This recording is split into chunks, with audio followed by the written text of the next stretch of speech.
say? I have the high ground. Ready, everybody? All set.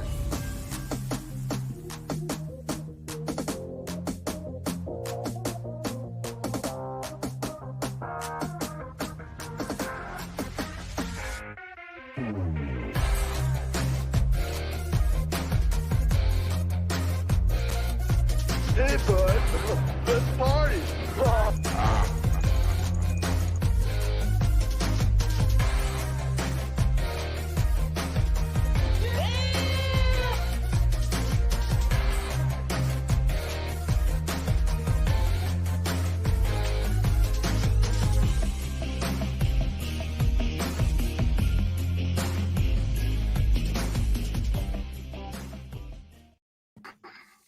Hello, everyone. Welcome back to the Geek Blend. I'm Jeff, and I'm joined, as always, by my co-host, Tim from Open Airlock Policy, for another episode of The High Ground. Tim, what is going on, man?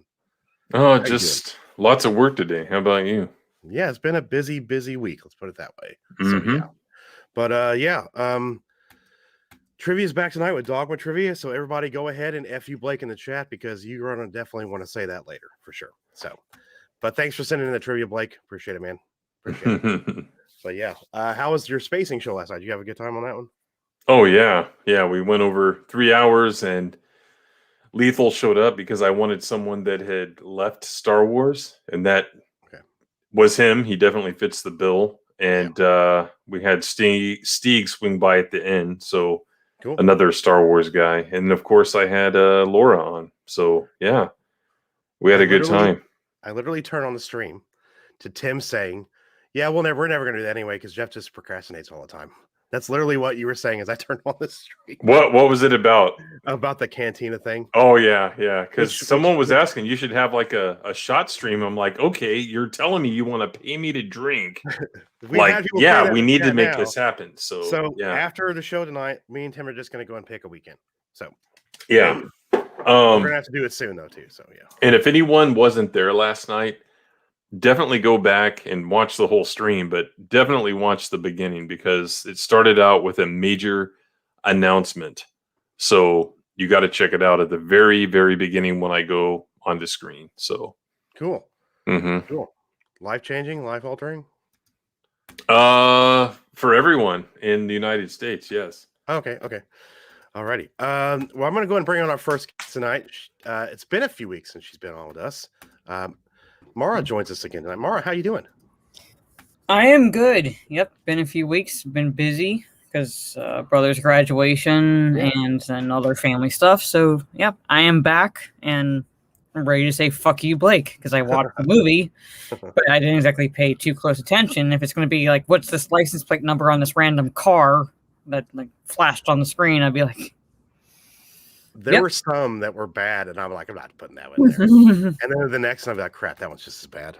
I'm like, I got to pick some of these, So, wow. But it was, good job on that, Blake, man. Just he definitely paid attention.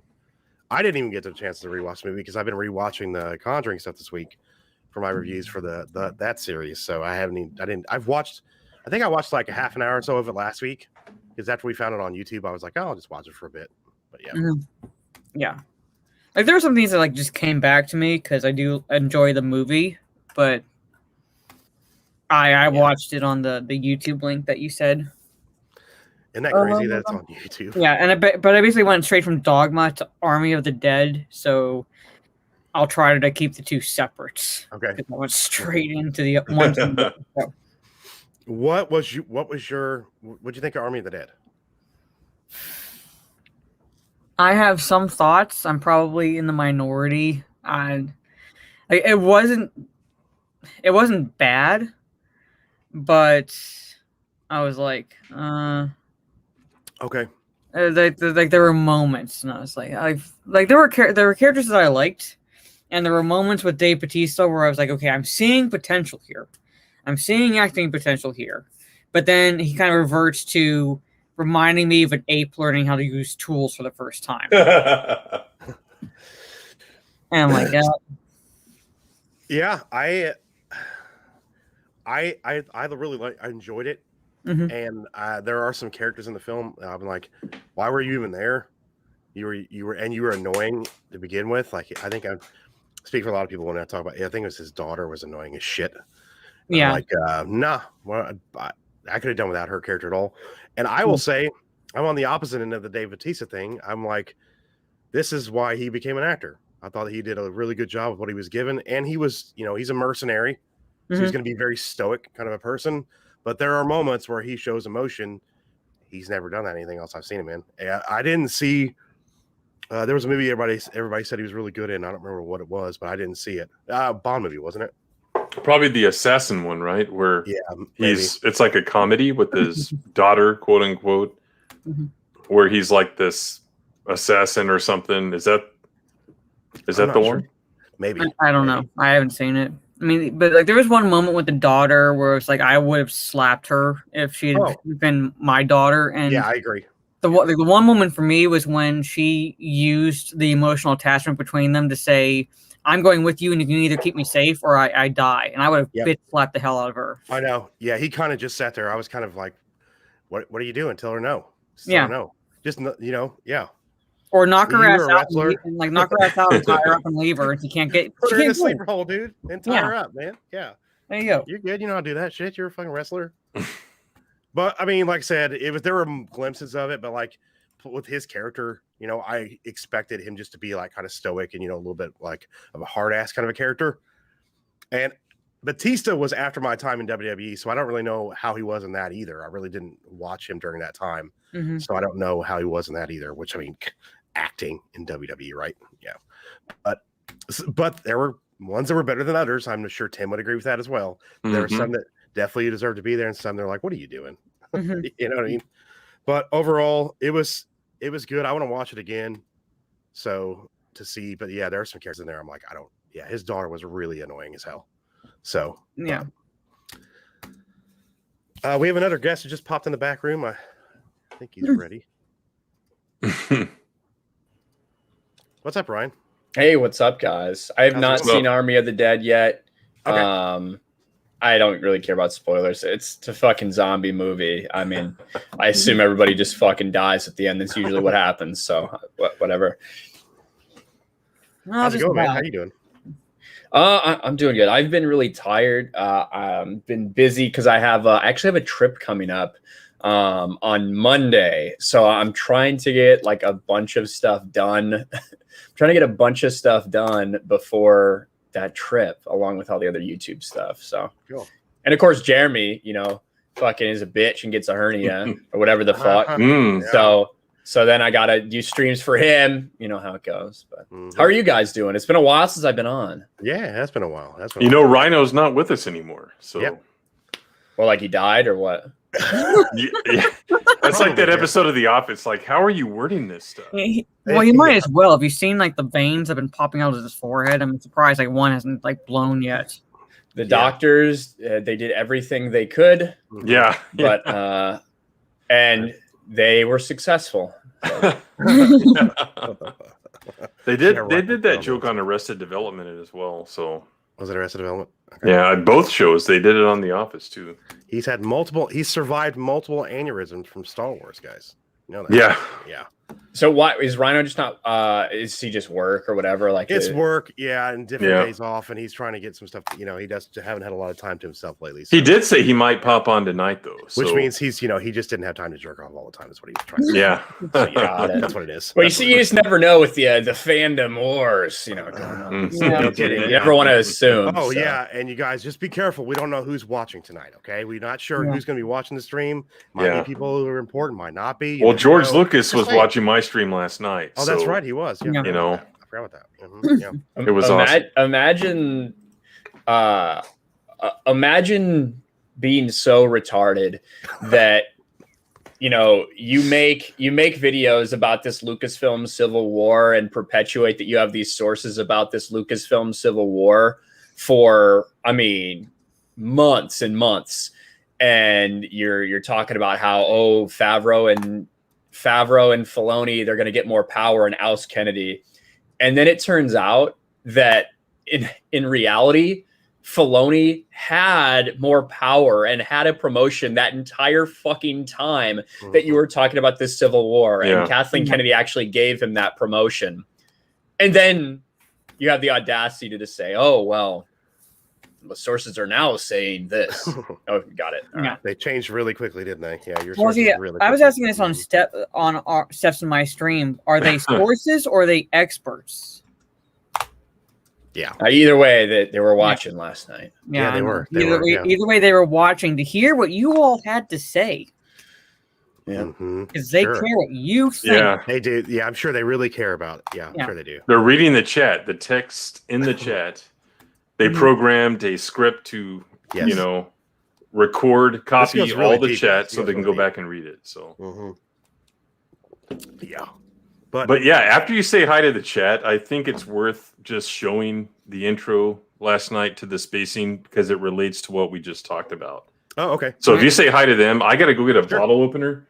These fucking woodchucks. Well, right now I have a woodchuck and it's not a twist off. I tried anyway to see if I was strong enough. And if it's twist off, then you shouldn't drink it. That's but later that's not true. Fucking Miller Lite's twist off. Like I said, most of them are. But later I have a rainbow sherbet give you a high life from Prairie. What? Oh, from Prairie. Is that the name of the brewery? Yeah. Prairie Artisan Ales. This actually tastes like you're drinking a rainbow sherbet ice cream. So we had some from this week. That's actually pretty good. It's fucking good. I'll drink the fuck out of Miller Lite. I don't give a fuck what any of y'all say. So out of all those shitty light beers, is that a beer, Tim? That yeah. Okay, because like it's like $3 a can. So well, I mean, like it's just like every time people have like given me a beer to try, they're like, oh, you haven't tried this. This this actually tastes good because like to me, beer tastes the same, and I'd be like, it tastes the same. I don't know like what you're drinking that makes you think this tastes anything like differently, but. But if it tastes like you saying it tastes like an actual rainbow sherbet, then I will try it. So well, look at some of the sours Jeff tries on his videos. Like some of those really taste like what they are, like Sour Patch Kids and Nerds and all that shit. But it still tastes like beer, like the aftertaste. Yeah, so it does, it's interesting. Okay. Well, I mean, as long as it doesn't like, it's like for me, it's like it doesn't like have the same like aftertaste as like me actually drinking it at the same time. That's like where I'm at, where it's like it doesn't. I'm like my dad. Like beer, all beer tastes the same to me. And he gave it to me when I was like a kid to try, and I thought it was one of the most disgusting things I ever tasted. I can't remember what beer he was drinking, but it was like one of the most. I was like, no. At least Ryan said Miller Lite and not like one of the seltzers and shit. So that's Jesus. White Claws. Yeah, what the fuck? I'll be right back. Every one of the companies are drinking those fucking like Blue Moon has a seltzer. I'm like, you can't even get your fucking beer right, and you're making a seltzer. Like, what are you doing? I like Miller Lite. Fuck y'all. Hey, I don't have anything against any beer because it tastes the same. If I'm gonna go fucking cheap, I'll fucking drink Keystone Light. I don't give a shit. Can't trust Mara with like literally anything taste wise.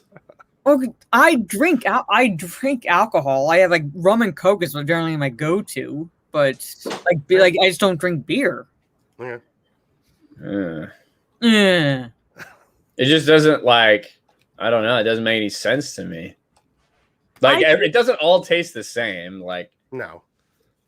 A little different. I've been given the beers I've been given have been like crap. Like, I'm just saying that like the people have given me beers to try and it's been crap. I'm not saying that all beer tastes necessarily the same. Just the ones that I've been given to try taste the same to me. So I'm like, I don't see the difference. Maybe you've only been given 3. Probably. I know one was a Bud Light. That's what I remember. Like one was like a Bud Light, but it had the lime. That's what I remember. But you had a Bud Light lime. Bud Light lime, yeah. Okay. Yeah, I'll drink that every now and then, like on the beach or something. But I drink the hard stuff. I drink the hard stuff. Mara likes it hard. I'd rather drink tequila than shitty light beers. Like vodka sour. Vodka. So I'll drink vodka. Yeah. Yeah. Rum and Coke, Long Island iced tea. I drink like a lot of vodka. I prefer dark. I prefer dark alcohol typically. Like a bourbon and. See, I can't do bourbon or whiskey. I can't do it. What? Yeah, I can't do it. No, I'll take vodka any day, or a really good tequila. So, Man, I'll drink vodka. I mean, I have vodka literally sitting within an arm's reach of me. I was But getting ready to ask you if you have any down there with your Jack Daniels. Yeah, I was gonna with your fries on the floor. Yeah. That was great when you just picked up the bottle of Jack Daniels. You're like, hey, look at this. Yeah, I got this. I'm like, yeah. And people are like, oh my God, what? I'm like, why are you surprised? yeah, I mean, I literally just drink Why it does it straight from the surprise people? bottle, just like straight up Jack, not Gentleman Jack or anything. I mean, I do like Just Gentleman Jack. Jack as well, Mhm. but I just drink straight up Jack. I don't give a fuck. I've got a bottle of vodka over there on the table, so I've got that in arm's reach too. So, and then I've got a fridge over there full of beer I can't drink. So, but what's up, chat? How you guys doing tonight? Right before we started, I did see that Blake became a member. So, Blake, welcome. Appreciate Thanks, it. Blake. Thank you for doing that. I see a lot of people in the chat, usual suspects. A lot of people were here to support the channel. We got Melissa, Trey, SPK 4000. I will look at the email, man. I'm sorry. My emails just keep fucking getting bigger and bigger and bigger. Like I will forget to check them, and I'll get on there. I'm like, why are there 1,000 emails in one inbox? Oh, it's because I haven't checked it in a fucking month. That's why. Yeah. Dave Myers here, Soul Assassin. What's up, Biggles? What's up, Biggles? Timon is here. What's up, Biggs? Runner Blake's in the house, ready to get a lot of obscenities thrown his way after trivia because, dude, wow, man, holy shit, you weren't fucking kidding. Jack all casuals, Tim F, what's going on, man? E Clay, everybody in the house, appreciate you guys for being here. Miss Martin Muses, thank you for modding tonight. I appreciate that. Jedi Lukey's here. What's up, man? Alex McCarthy, what's up, dude? What's going on, man? Okay, you're gonna have to, Alex? sorry, Teresa, you're gonna have to send me that in like a DM or something because I'm not gonna remember that name at all. Nice. Yeah, there are a few movies on YouTube, Trey, that like it's so funny too because like Night of the Living Dead, the original, is in the public domain, so you can actually watch it on stream. Which I will be doing that soon too. So yeah. I didn't know that. That's interesting. Yeah. Chuck, what's up, Chuck Finley? What's going on, man? He says calling him an ape is generous, Mara. Talking about business. Probably Yeah, is, but that's what it reminded me of. He did what he was supposed to do in that movie. Let's put it Yeah. that way. Yeah. That's I mean, I wasn't expecting him to be like fucking Oscar caliber actor, which lately, I mean, what the fuck does that mean anyway? So You guys talking about Right. Batista? yeah. Yeah. At least he's not Drax the Destroyer because shit that ain't Drax. You know what I mean? Yeah. That's not. Well, Pretty like I hindsight think, wisdom, man. well, I actually think he's good. Like that's a good role for him. You know what I mean? Yeah, because Like- Just because he can be just fucking like kind of dumb and goofy, and like he does. That's not like real. You don't need to emote or act or anything. He's just doing a shtick. Mhm. So True. Mhm. Very true. Good point. He What's up? can emote when he's doesn't have any lines to say.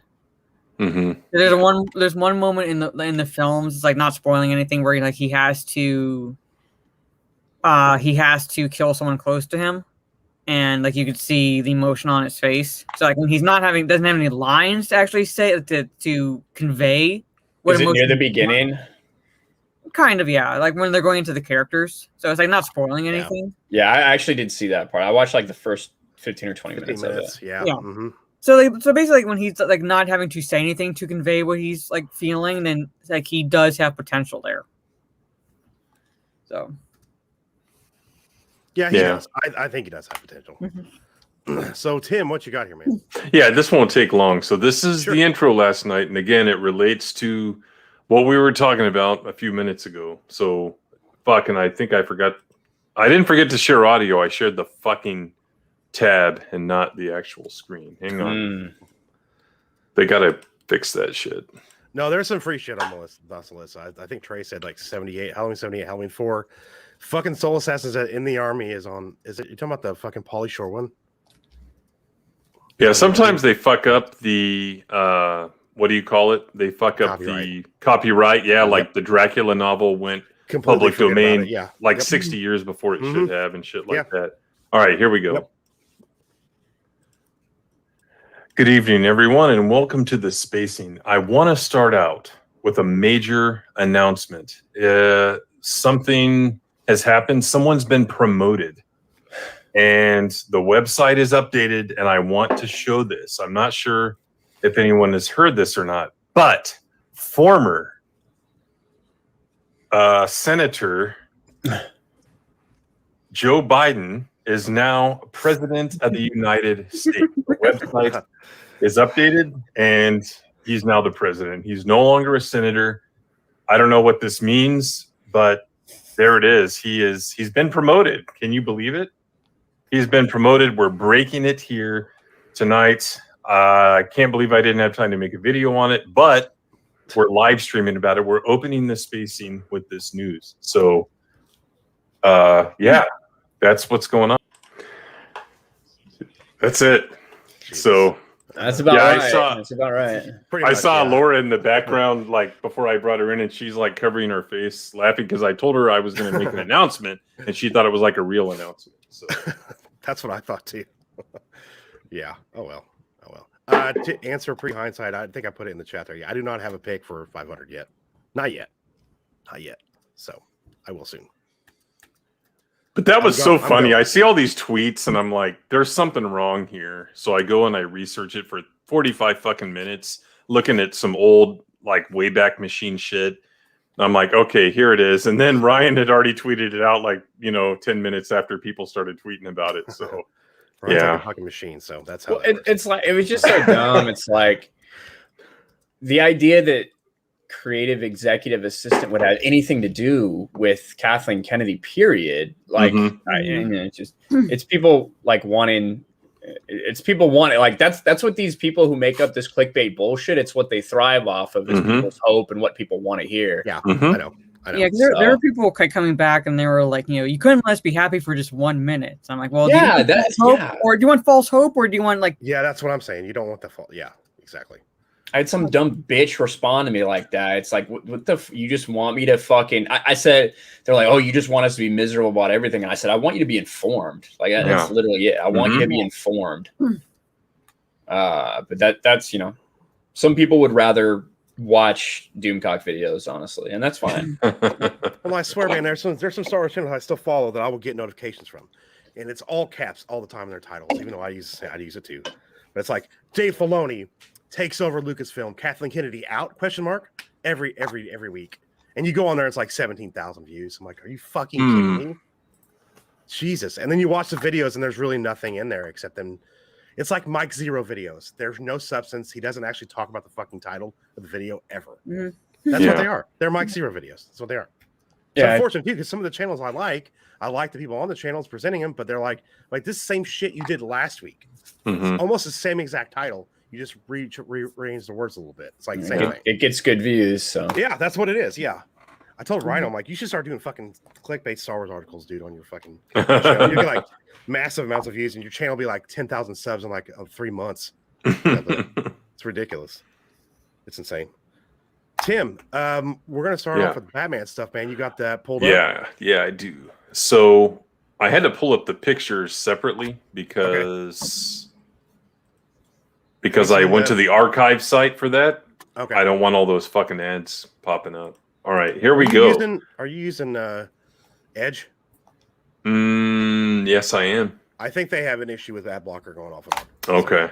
Try Brave. Chrome I'll try Brave because Chrome is so resource heavy that I don't like using it. All right, so basically, a couple days ago, 3 days ago, they released some pictures of the Riddler, and it's making the rounds. And of course, you get the usual people that didn't like Man of Steel. They don't like anything because it's not the real character. That's the main narrative I see. But I have something I'm going to show everyone that proves that they're full of shit. But before that, like, what are the first impressions here that he's basically the Zodiac? Well, this is also him before he's the Riddler as we know it. This is the promo image that came out, and it's compared to the Zodiac Killer. Like, that's what they did. But I don't know, like Paul Dano, like when they cast him as the Riddler, I was a little bit hesitant. I mean, I know he plays creepy fucking dudes in his movies, so he might do well. I don't know. I'm very on the fence about the film. The teaser at Phantom looked good, but it's a teaser, so I don't know. I mean, listen, it's so good that they're gonna do a fucking Gotham show on HBO Max because it's so good. We've already had a Gotham show anyway, but anyway. Like I get like. I do get the complaint of why do we always have to have these fucking movies that are like people who aren't that person yet, right? Why is it always it's Superman, but he's not yet Superman, right? Why is it Riddler, but he's not yet Riddler? You know, I get that complaint because I think at sometimes these characters have such a fucking mythos and a legend that sometimes you don't really need an origin story. So I can get a little bit of that and understand it. But at the same time, I'm down to see this story. You know what I mean? Yeah. I'm down to see it. It's an interesting look. It definitely seems to be the theme that they're going for. Whether you like that theme, I guess will be up to each and every person. But I don't know. I don't know. I don't have any problems with it for sure. I'm willing to see what it is. If I have like one complaint with these movies, it's not necessarily like the origin stories for the characters, but it's especially with Batman. I would like to see other rogues gallery villains being used, and they seem to always want to fall back. And I'm not like saying to judge this movie necessarily because we haven't seen it yet, so I don't know how they're going to portray Riddler, Catwoman, and Penguin the characters that we know. But at the same time, it's like we have all this like this huge rogues gallery of villains, and they seem to want to fall back on the ones that people know. And I understand that to an extent because you want to draw on the normies who also know the characters, because they like, you know, those are like the big three along with Two-Face and like Joker and so forth. But at the same time, it's like, can we see maybe Clayface come out? Can we see maybe a better Mr. Freeze and a better Poison Ivy? Can we see Man-Bats? Like, that's a pretty freakish villain there. Well, remember the guys that we did the wrestling stream with? They were sending me some messages, and one guy said, for this story, why didn't they just do Mr. Zaz? You know, that could have worked out, you know. But they're a little bit too afraid to use a C-lister villain, I think. Well, they also just had him in Birds of Prey. Yeah. Oh, really? Yeah, well, that is not Zaz. That is not Victor Zaz. I'm sorry. No, but yeah, they definitely did have him in Birds of Prey. Yeah, who saw that movie? Not a lot of people. But anyway. I always forget about it. I did too. But the Batman, you can get away with doing C-list films because it's a Batman movie. People are going to go see Batman no matter what. So you can get away with doing that. You couldn't get away with that doing like Captain America. You can't get away with doing a lot of the villains people don't know, or even Iron Man, like people don't know that. But Batman being Batman, people are going to go see it anyway. More than they would see another superhero movie. Because Batman draws everybody. And again, it's based on the Zodiac Killer, and here is what his whatever you want to call it, mask, hood, the sketches was supposed to look like. Yeah. So that's what they're basing on. And look, what I brought up earlier, there is a basis for the Riddler being a killer. It's not that he just does funny riddles. No matter what crime he's committing, he has this OCD compulsion to leave a clue, right? Here is issue 26 of the Question from 1987, and he goes on a date with Sphinx. He doesn't know what he, she, whatever is, at the time. So they hijack this bus, and she says, okay, we're going to start killing people until they can solve one of your riddles. Here's the first guy to die. And this isn't just regular DC. This is before Vertigo and all that. So, he has been a killer before. It's not like he was just this funny guy that's in the 60s show.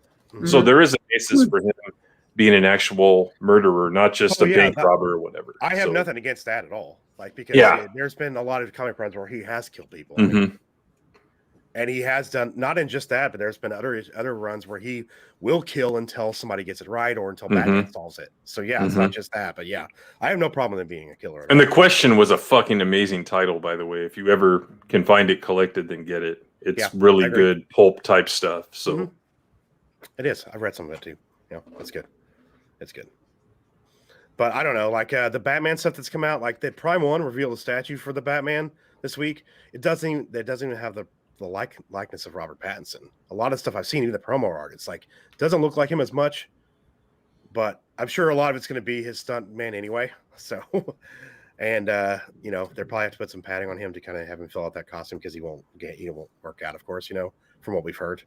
But I don't know. I don't believe any of that shit. I don't know. But these are the same retards that are saying there's problems on the set, and there's that was like I honestly think that was more of a joke from him. But it's played up a lot.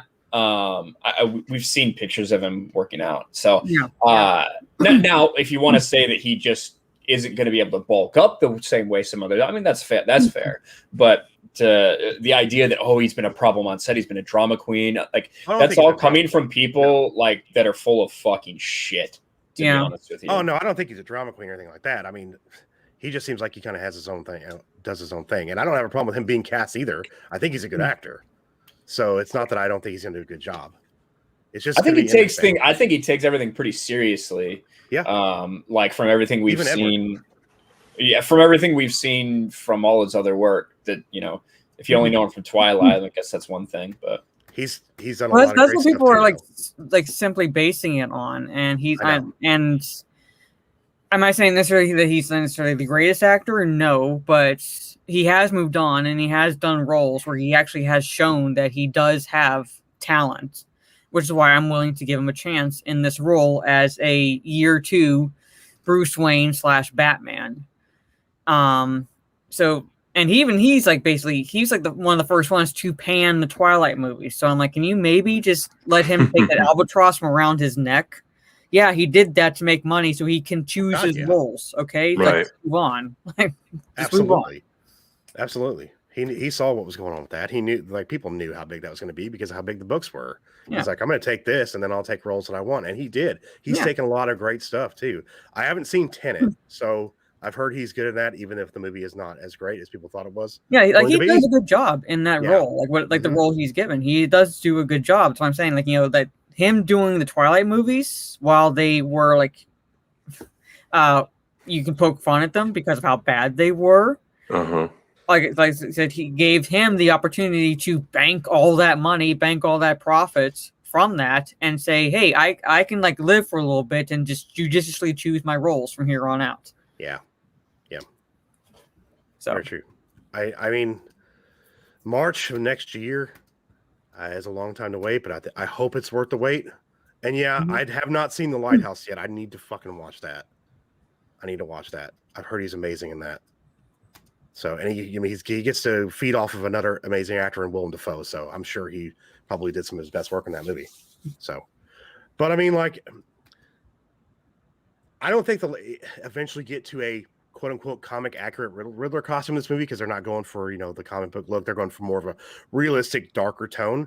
Do you think he'll have more of a modernized look of what the Riddler might look like eventually towards the end of the film? Or you guys think he's going to stay like this? I think he like with Catwoman, he'll evolve. Now, will he get to the point where he's like has the Riddler look, so to speak, that we know? I don't know, because this was supposed to be a trilogy and it's supposed to be an origin film for the villains as well as Batman in a sense. So, but I don't think he'll like stay necessarily this way. He'll change his look, and then like eventually he'll get to the point where it's like, now that's the Riddler we know. I think he'll end up in like some dark green suit type of thing. You know what I mean? Something like Year Zero. Maybe. Yeah. Something where it's like it's close to it, and it'll like eventually get to the point at somewhere down the road where it's like that's the Riddler costume. So you'll see the progression. I don't think you'll necessarily get full progression in the movie, but you'll see him like change throughout. I that's what I think, with how Matt Reeves described how he's handling the villains in the film. So yeah, some people have been online complaining about this. I know, Tim, you saw some people complaining about it, correct, too, about the way he looks and the fact that lots of people. Yeah. Well, I mean, like Year Zero in New 52 is another run with the Riddler, and he does take. I mean, he's a much darker version of that in that run. So he kills people in that run too, takes people hostage until Batman can solve riddles or save them, and he does kill quite a few people in that. So I don't have a problem with that being darker like that. No, not at all. But people are just shitting all over it already, unfortunately. Yeah, you can go watch Batman Brave and the Bold if you want something a little more lighthearted, But... Yeah. If you really want lighthearted, you can go back to Batman 66, or you can see Jim Carrey's version of the Riddler in that movie, which it wasn't really the Riddler, it's more the Joker. But anyway, yeah. But I'm okay. It was really just Jim Carrey. It's pretty much Jim Carrey wearing tights. Exactly, that's what it was. Yeah. even a Schumacher cut won't save that performance. So yeah, I'm excited they're doing the Riddler again. Now we're actually going to see maybe a better version of it on screen. And like I said, this actor has played some fucking creeps, and he's played creepy characters, so this might fit for him. So, and he's shown like he has range. Because I've seen him in roles where he, like, for one way of putting it, like, wasn't creepy. Like one of the roles that I remember was Little Miss Sunshine, and he doesn't speak through most of the film because he has a reason he doesn't do is not speaking, but he still emotes whenever he's in his scene. Right. So he's shown that he does have range in his role. He does. Yeah, he does. It was a very interesting casting choice when they cast it. I think I even before we knew what he's going to look like or what they were going to do with the character, I'm like, I can see him as a Riddler for sure. For sure. Yeah, I mean, it's a long way away. Everyone's going to be fucking bitching about it. Lost Jedi is 100% right. Like, I know. Yeah, the DC characters, both the heroes and the villains, are more are more scrutinized like than anyone else. It's always been that way. It's Superman, Batman, Joker. The amount of fucking scrutiny that's on these characters is incredible. Likely, it turns out to be wrong, but they are. Right, there's a reason it happens because they are the most iconic heroes. Yes, you know, people weren't saying these things about Iron Man and Captain America and all this stuff because people just don't give a fuck about those characters. Most people didn't know who Iron Man was, right? You know, right? Yeah, they just don't care about those characters on the same level that the other ones are cared about. Yeah, that is correct. Right, that's another reason of that too. Yeah, but they're not as well known. Oh, that movie. Yeah. There's some more promotional images on here too, aren't there? If you scroll down, like some of the Batman stuff. Well, this is the archive one, and all that it had was the 2 tweets that I showed already. Got it. I thought the promotional images with Robert Pattinson's Batman. Well, there's another one. Hang on. Yeah, there is another one. You're right. Hang on. The suit's growing on me for sure. At first, I wasn't really sold on it, but no. Look, the calendar that leaked. Yeah. With Batman, is this the one you're talking about? Yeah, there's that. Yeah. You know, with Batman, he has so many fucking suits ever since 1938, 39. And, you know, I'm fine with whatever they want to do as long as it's not like one of those toys that's like, you know, some weird equipment Batman or something like that. But if the suit looks decent, I'm good with it. And this looks decent. As long as it's not like a whole Batman Robin thing where they made different suits just to sell fucking toys. Yeah. Yeah. That's all that was. That too. And I'm willing to give it like a relative pass because again it is year 2 Batman and is not Batman in his prime, so like his suit is going to be whatever it is he can create on whatever it is that he has, because he doesn't have anyone like Fox to help him with any of his like so-called quote unquote toys or gadgets and things like that. He doesn't have, all he has right now is Alfred, so basically it's just up to him. So I'm willing to see what Matt Reeves gives us in this movie as a Batman starting out. And Reeves has proven he can do some great things. Sure that, Jeff. So, I mean, yeah. What now? I've never asked you guys this. I know all of you on the panel liked Ben Affleck as Batman, correct? Yeah, he's all right. What was your thoughts when he was first cast? My first thought went to his Daredevil role, and I was like, do you really want to cast him? Well, I mean, I'll see. Because I've been wrong before, and whenever like casting it, like have announcements have been made. So I was like, oh, do you really want to go that route? Well, let's see what he does. And he was one of the best. Like, I mean, I love BVS, but he was like one of the best things about that movie was his portrayal as Bruce Wayne. And I was shocked. I'll tell you that. Yeah, a lot of people were. I think. Yeah. What about you, Ryan? What was your reaction when they announced Ben Affleck was going to be Batman? I was down with it, like, because he was just, because when that happened, I was like, all right, I know this is going to be like kind of an older, grizzled Batman. I knew it was going to be like a take that it wasn't just going to be fucking Nolan all over again, which that's what I was worried about. Yeah, you know, I was cool because it's like, all right, an established character. Yeah, and I really liked that. Yeah, I was on the fence at first. Really on the fence because I'm like, fucking Geely. Okay. But I mean, I liked a lot of stuff Ben was in, but I was like, I don't know. Like the town, like that's fucking awesome. I love the town. Town was great. I mean, Argo was great. He's done a lot of great things. Boiler Room was great. I liked him in Smoking Aces. Mm-hmm. At least I thought so. Right before he died. Yeah. I forgot he was in Smoking Aces. A lot of people are in that movie. Mm-hmm. Yeah, that's a good one actually. I like that one. Everybody, I remember when he's cast, everybody's like, "Oh my God, is Matt Damon be Robin?" I'm like, "Shut the fuck up." Yeah, I know. Shut the fuck up. Yeah. But yeah, I think these images look really good. The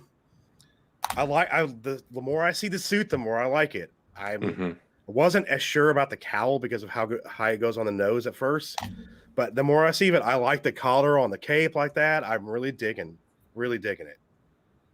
So the more I see it, the more it grows on me. Mm-hmm. Yeah. Show us on the doll, Jay. Show us on the doll. Gotta show us on the doll, please. Yes. What's up, Jay? I was just talking to Jay about my trip I'm going on. Nice. Sounds like fun. Yeah, I was talking to Jay the other day. He's a good dude. I was looking at Ride-On stuff earlier tonight, Ryan, because I need a night vision set of binoculars. I wanted to see if they had one. So they got some great binoculars, and they've got some great sights for guns and scopes and shit like that. And even if you're not in the hunt for any of that stuff, they've got some cool swag and things like that people can definitely check out if you just want to go support a company. And yeah, they're a new sponsor for my channel, and I fucking love those guys. So it's really, really cool. That's awesome. Yeah, there's actually a dealer near me, but I'd rather buy from the website, to be quite frank, so I don't have to go there. Oh yeah, for sure. I'm gonna share this with you guys. I think this isn't even really been announced yet, but this is Prime One Studios. It's quarter scale, and I think they're gonna be the full reveal is gonna be on the 24th. So that means it's 1/4 the size of what Dark Side would be. Yes. That's crazy. Wow. Yeah. And Prime One does some of the best work on the market statue-wise. Nobody can fucking touch them. Nobody. Nope. And I saw. I can't fucking pay for all this crazy shit, dude. This is going to be about $1,500-$1,600 probably. Yeah. No. That's no. But they do like payment plans where you can pay it in 30 fucking installments with interest or no. It's like a fucking car. Yeah. Yeah. But I mean, it's Prime One. It's going to be fucking gorgeous. I know it is. Yeah, Prime One is absolutely fucking legit. They make some great stuff. They just put out Dark Knight Metal Superman as well too. They do all kinds of cool shit. Yeah, doing a black suit Superman. They already have a lot of the stuff from the Justice League film when it was first came out, like the Ben's Batman and Cyborg and Flash and stuff. Wonder Woman looks great too. But yeah, I know it's all the same thing. I'm like, great, it's Prime One. I can't fucking afford it. I can't. Yeah, it's a thing. No. And then I saw something else today. The only problem is I don't want to give this company any fucking money. So there's that. But XM Studios is doing a set of Darth Malak and Darth Revan statues. Oh, those look good. Yes, they do. What the fuck is that money? What? I don't know. That money mean? SGD, I don't know what that is. I don't know. What is it again? SGD. I have no idea what that is. I'm hoping it's like one of those like insane Singapore. Okay, yeah. Yeah, please be yen. Yeah. Holy shit. Right? It's only 0.75 of a dollar. No kidding. So that's like $2,000. Mm-hmm. All right. Still too expensive for Mace. Yeah.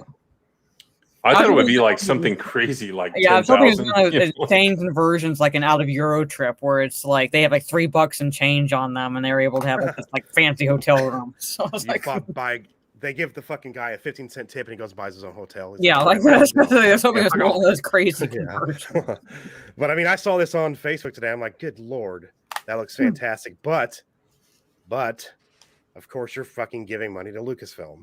Yeah, Yeah. exactly. Yeah. Look, there are so many things I But, don't I mean, have it's still like from the past 30 years stuff. that I want. That's what I'll spend money on from a private seller. Like, I need to go get that Palpatine bust I told you about. Yeah. It's like $200. If I bring some old shit in I don't want and say, look, how much will you take? Even if he says $20 in credit, I have a Palpatine bust for $180, and it looks good.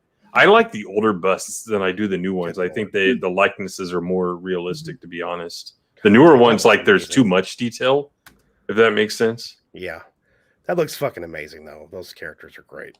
I could buy it in Dogecoin, I suppose. There you go. There you go. I thought it looked fucking great, and expanding universe characters as well too. So, Oh yeah, I mean, it looks badass. it does. It does. It's just fucking Disney. You gotta take a shot at Jack to give it those hiccups, man. Yeah.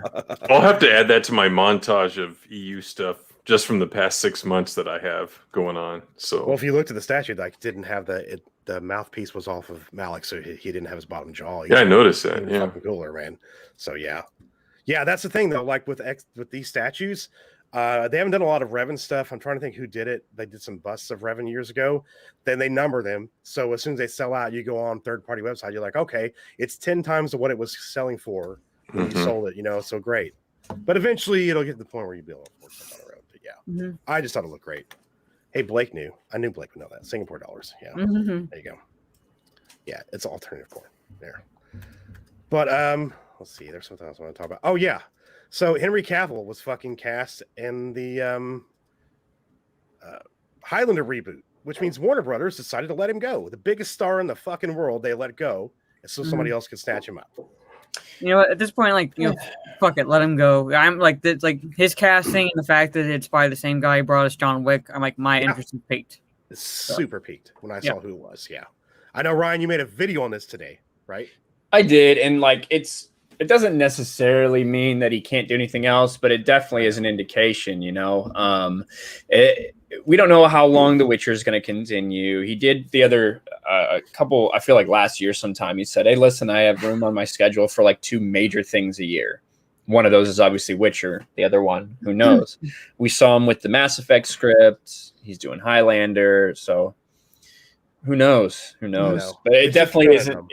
It just goes to show, and the reaction that people had to that, it just goes to show how dumb Warner Brothers is for not locking him up. They are stupid. They're like a JJ instead. Like, okay, no. Yeah. JJ's like, I don't want him. I like somebody else. Yeah, no. That's going to be a fucking shit show, by the way. And the fact that he's going to be, you know, running that fucking Batman animated series now, make really worried about that. So anything JJ's involved in, though, I don't want to deal with it. He's the one that makes me worried about that show. Bruce, I'm okay with. Matt Reeves, he still has to prove himself, but what I'm seeing, I'd be okay with. But JJ, I'm like, this is the same guy who ruined Star Trek. Basically, he's put Star Wars on the path of like ruin. Now he's into DC, and didn't this kid do a Spider-Man comic that failed? I'm like, why are you?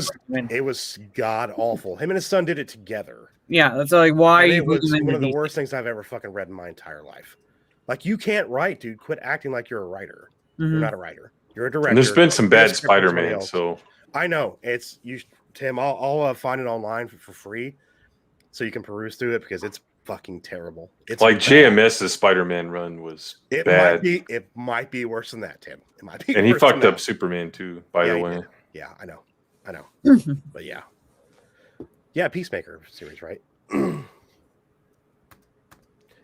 I don't know.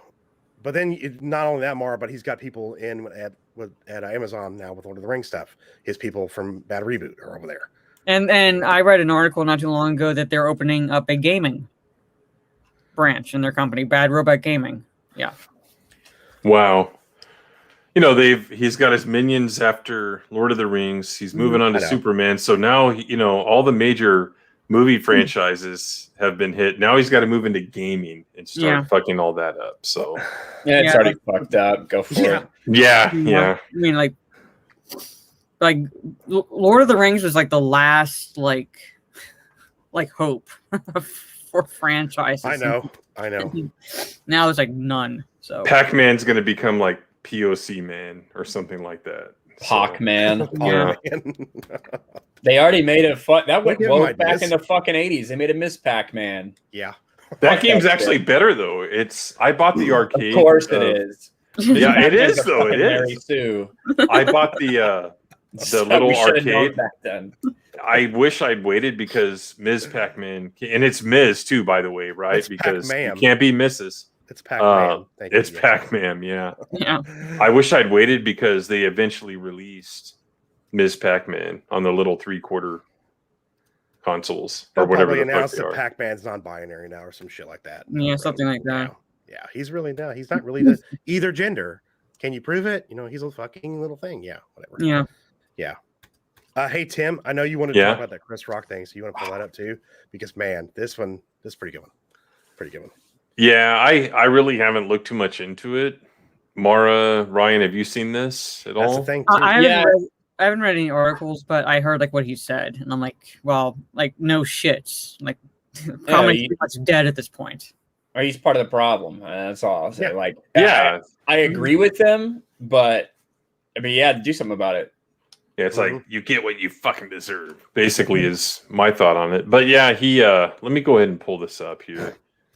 Yeah, no kidding. Well, it's funny because I was on Friday Night Tights. We had we had Carrie Smith on there, and she used to write, or she used to work with Chris Rock on a show that he kind of produced that a bunch of other people like kind of wrote for. It was a comedy show, and it was basically like woke comedy. Like that's what it was. It was a woke comedy show, and he she said he used to ask like, what the fuck is like, why are we doing this? Like he couldn't even, like he would basically get talked out of doing certain jokes or whatever, or like having certain things happen on the show because all these woke other comedians on there just didn't want it to happen. I go back to the Michael Scott thing with the Chris Rock routine. I love that episode so fucking much. Diversity Day. Oh my God, Diversity Day. What you want, a cookie? Yeah. Oh man, like the second or third episode. It's the second, I believe. Yeah. Yeah, it's like the first real episode after the pilot, which was pretty much a carbon copy of the UK first episode.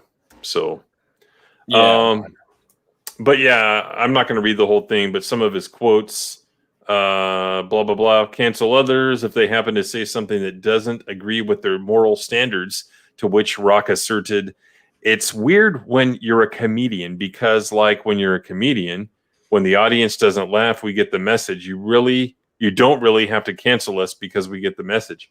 I'll tell you what, guys, like many years ago, I was in a comedy club like in 97 in Sacramento, and there were 3 comedians. The first one was a lady, and she got like 0 laughs. And after like the 4th joke, it got really uncomfortable. If I were her, I would have just ended it and been like, thanks, have a great night, and, walked off. But I guess in a way he's right. Like, if you're woke and you don't think the joke's funny, don't laugh, but don't cancel someone, right? I think that's a pretty good quality control measure. But if he tells the joke and they don't like it because it's against their quote unquote moral standards and then they cancel them, that's bullshit. Just vote with your laugh, I guess, is what he's trying to say. Okay. Nowadays, all jokes are offensive, though, right? Remember that, aren't they? Exactly. Only if they're bad. Yeah, I go back to this comedian named Stephen Hughes, and it's like one of my favorite stand-ups. I randomly found him at one point because he did a bit about political correctness, and in that bit, he was like, "Be offended, nothing happens."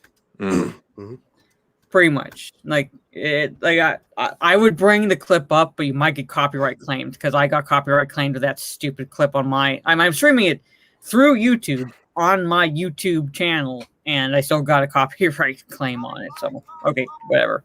But Stephen Hughes as a comedian, yeah, it's like that old thing, like, but did anyone die?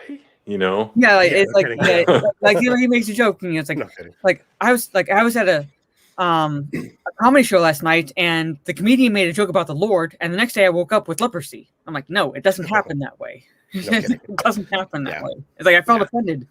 I'm like, no, just nothing happens. Yeah. Then he goes on, they're not laughing. Our feelings hurt. When we do something and people aren't laughing, we get it. I don't understand why people feel the need to go beyond that. You know what I mean? It's honestly, to me, it's a disrespect. It's people disrespecting the audience. like, oh, you think you know more than the audience. Man, that's really bizarre what he's saying here. It's kind of convoluted. A little bit. A little bit. I think I know what he's trying to say, but again, he's part of the problem. It's like he gets what he fucking deserves. Do something about it then. Yeah, exactly. Just do something. Like Ryan said, do something about it if you want. Mm-hmm. I agree with it. Yeah. But he won't. No. I remember when what's the blonde chick's name that has been in everything? Amy Schumer? Yeah. I remember when she was actually funny like 10 years ago, and then she just went in the course of 3 months she went woke just like this. But she actually used to be funny, because she could tell jokes that were politically incorrect and all that stuff. And I remember watching her and Steven Crowder on Red Eye. Yeah. Fox News. Yeah. I love Red Eye. By the way. Yeah. Loved it. Yeah, that was a long time ago for both Crowder and her. Mm-hmm. Yeah. And Gutfeld. So Gutfeld's basically doing the same shit. Yeah, I know. Yeah, he is. Yeah. It's just now he's allowed to do it in prime time. Uh-huh. Yeah. I remember being up the night the very first episode came on. What was it, like 06 maybe? Mm-hmm. I was up at that time and I had it on Fox News watching like a replay of O'Reilly or some shit. Then that shit came on and you could tell he was nervous, kind of like someone doing their first stream. Oh, yeah. It was really weird, but he had the clips and all that. And I'm like, man, this is pretty good. And I wound up staying up till 3 a.m. every night watching that shit. I'd DVR that shit every day, man. Because good show. Great fucking show. I love the Red Eye. And then Bill left. Remember Bill, his sidekick? Yeah. Andy, the Halftime Report. Yeah. I mean, it's just it's such a good show. Mm-hmm. Andy Levy. Yeah. Yes. Yeah. I loved it. But yeah, I remember, that Amy Schumer and Steven Crowder on a panel nowadays would be, You can find that on YouTube. I guarantee you can find there. that. It is. There used to be a website out there that had them all like archived and uploaded to like Vimeo and Dailymotion and YouTube, whatever they get away with, put them on. I don't think they have them up anymore, all of them though. But yeah, there was they had some weird mixes on there because they had left-leaning people and right-leaning people on there all the time. It wasn't just the same people. Yeah. They had people like Kimberly Guilfoyle and like Dana Perino was on there.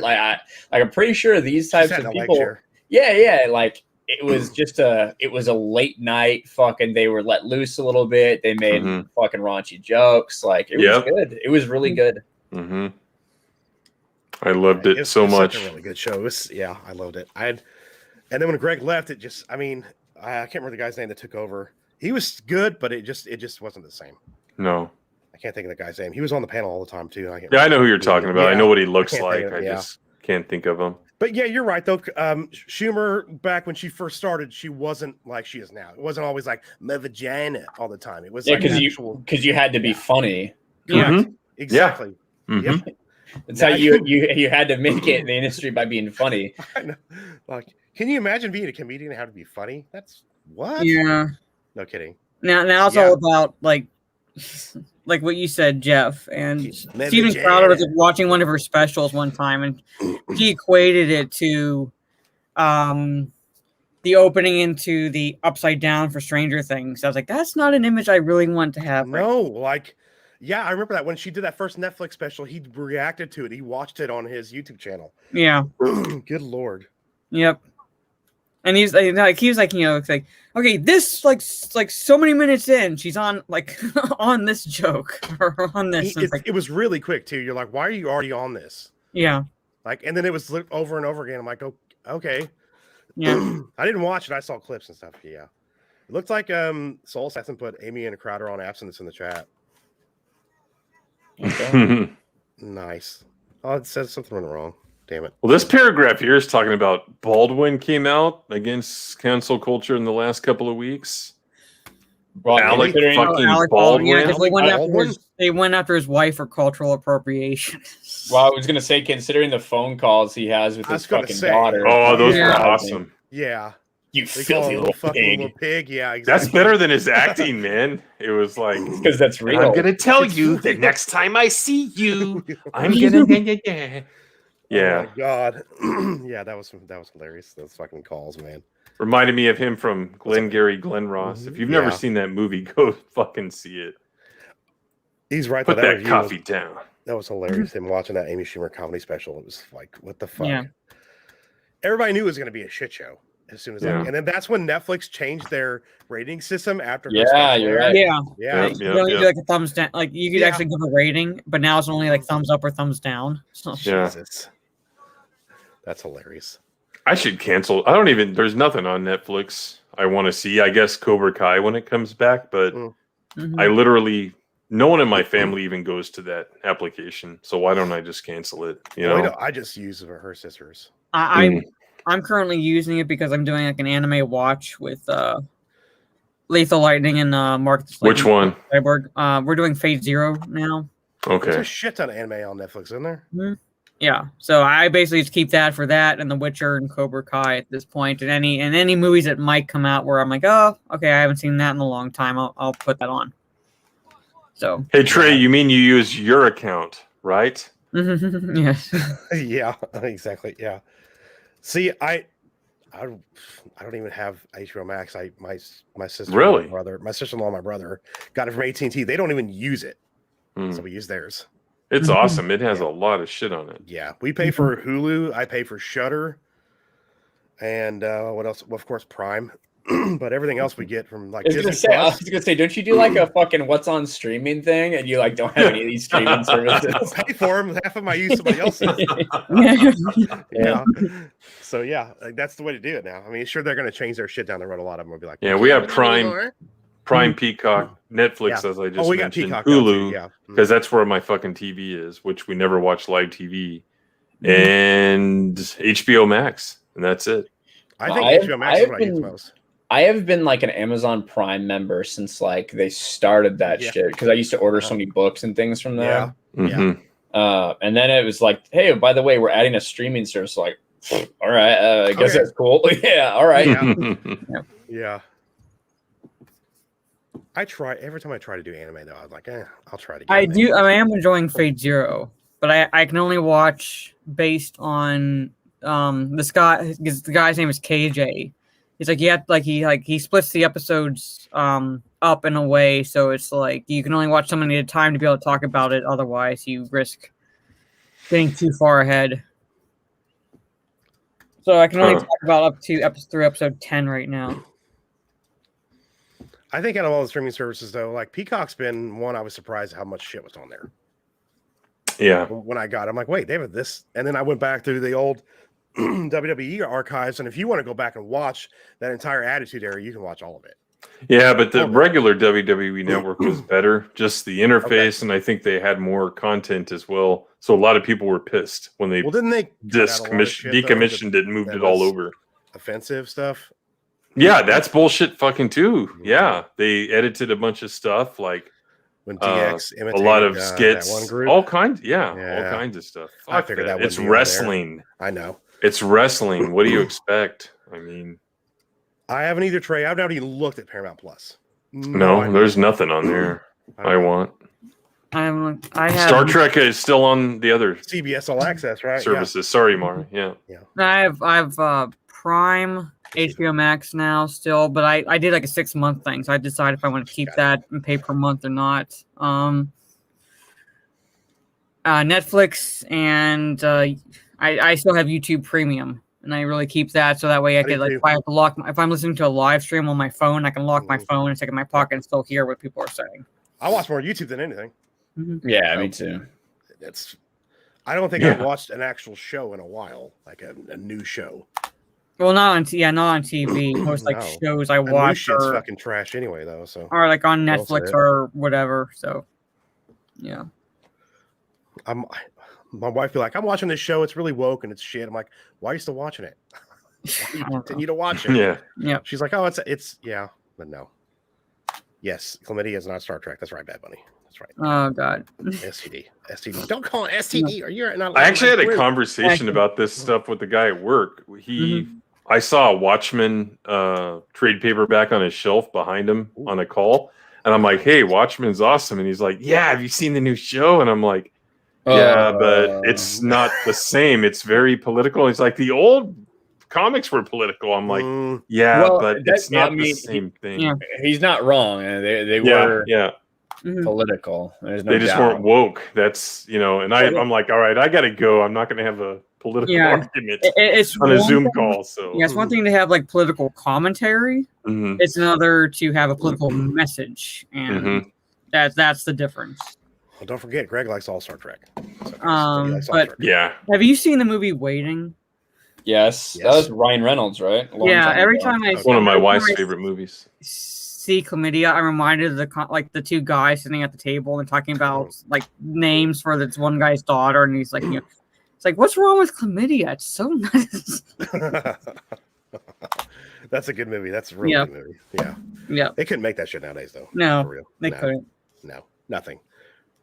Yeah, Watchmen also had 85 politics, not modern. But then the modern show takes something that Rorschach says and twists it to do what they want to do with that character. Yeah. Mm-hmm. But it was modern when it was written. Yeah. It was commentary, but it wasn't a lecture. You know what I mean? It wasn't.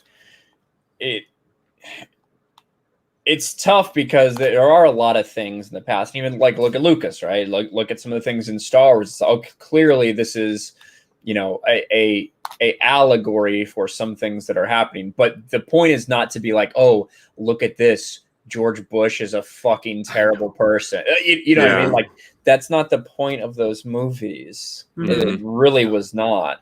And for the people that want to think that, they should also realize that, that was Phantom Menace was in 99. It was filmed in 97 and 98. The Attack of the Clones was fucking filmed like before the Iraq War, like, and Revenge of the Sith. Like, for those people that really want to go heavy into that, it's like, I don't think you really understand how these things work. George was in on it, Ryan. I mean, He was. he was in on the war. Yeah. He was whispering in Dick Cheney's ear. Yeah. People That's why they call him Darth Vader. Interview. I'm like, go find the interview then. Yeah, for those, those people that want to be like, it was a lecture about the Iraq War, and it's like, really, you really think that? When was that? Fucking 2003. Yeah. So you're telling me that the entire prequel trilogy was mapped out, mapped out to be an allegory on the Iraq War? That's interesting. But it wasn't. Yeah. Wait. Yeah. George can see the fucking future. Yeah, that's how it works. I've seen people say that though in arguments. So like he said in an interview, like when they go find the interview. Because he never said that shit, ever said that shit. I think he was asked about it and he laughed it off and was like, take it for what you want to take it as. Yeah. Kind of thing. Well, I guarantee there's probably some interview out there where someone like asked him about it and he said, I mean, there's clearly, you can see similarities between things, like I'm sure he said something like that because he didn't come out. I'm sure he didn't come out and say exactly what they think he said. You know what I mean? Right. That's That's how they word it nowadays. Like just like they say that Empire would have come out nowadays, it would have gotten roasted. Sure. Like it did back then. No, it didn't. No. Yeah. Same shit. People always think one thing and they, well, I heard a lot of people say that about George. Like he said it, George Bush. It's George Bush. No, he didn't. He didn't say that. He might have said something, like you can look at it the way you want to, but he never actually went out and said that dead on. I don't think he was even asked that back then, to be honest.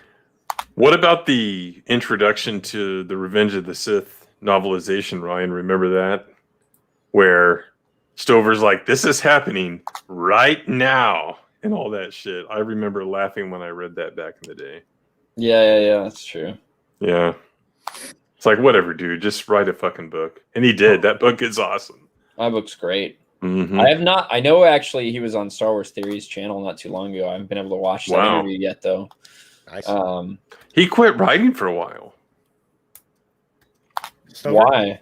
I don't know. I remember finding a Facebook post because I've been following. He actually liked a response I did like 7 years ago because I kind of took one of his lines from Trader, and anyway, he liked it and it was pretty cool. So he said something like, I'm not in a good place and blah, blah, blah. I'm going to stop writing Kane books because that's like his own series, the Trials of Kane or some shit like that. And I think he recently came back to writing. So I don't know what he's been doing in the meantime, but several years, I think he took a little break from writing. How many Star Wars books did he do? About 4, maybe. Which one? Traitor, Shatterpoint, Shadows of Mindor, and I forgot he did Shadows. Okay. Mm-hmm. Oh, that one just wasn't any, like, When Shadows of Mindor came out at a really bad time. It did. Because it was like, because it was just like, okay, I've been reading about all these like completely fucking epic things that are happening like after, post Return of the Jedi era.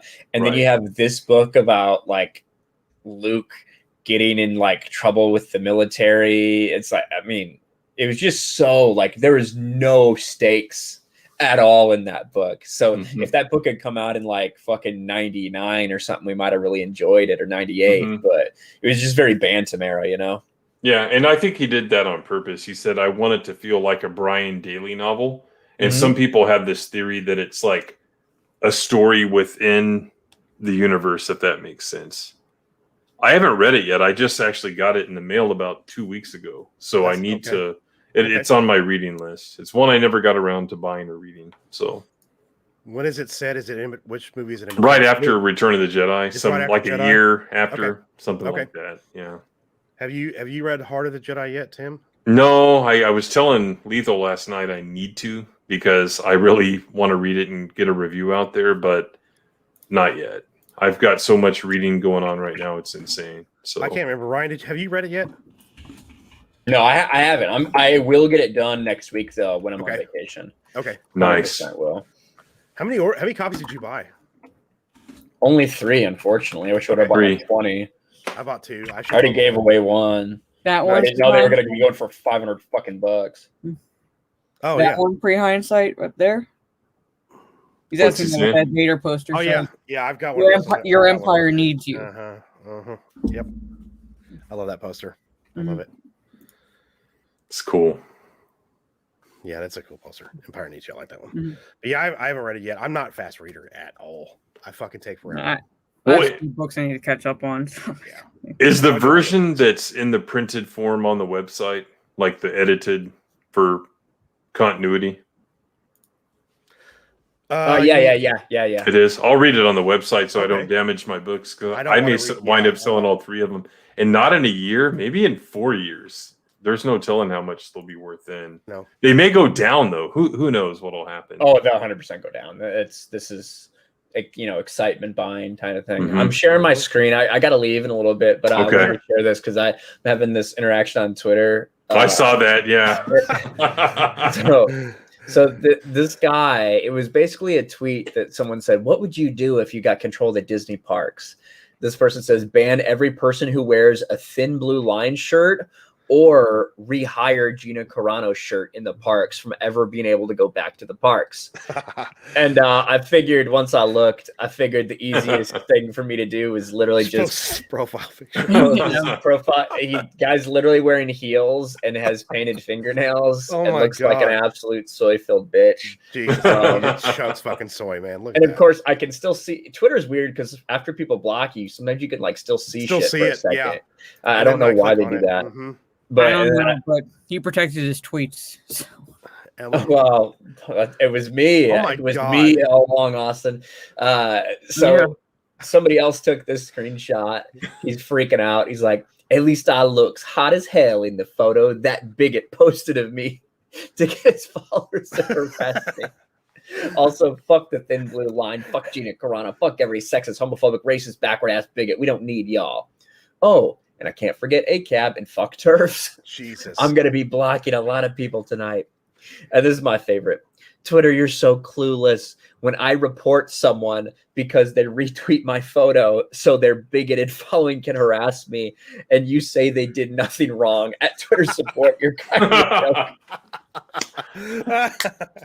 That's so fucking good. If I wanted to make a parody account and do something worse than that, I couldn't succeed because reality like trumps I read those first 2 tweets in that thread and I'm like, does he have a checklist of what he's supposed to say in these tweets? Good Lord.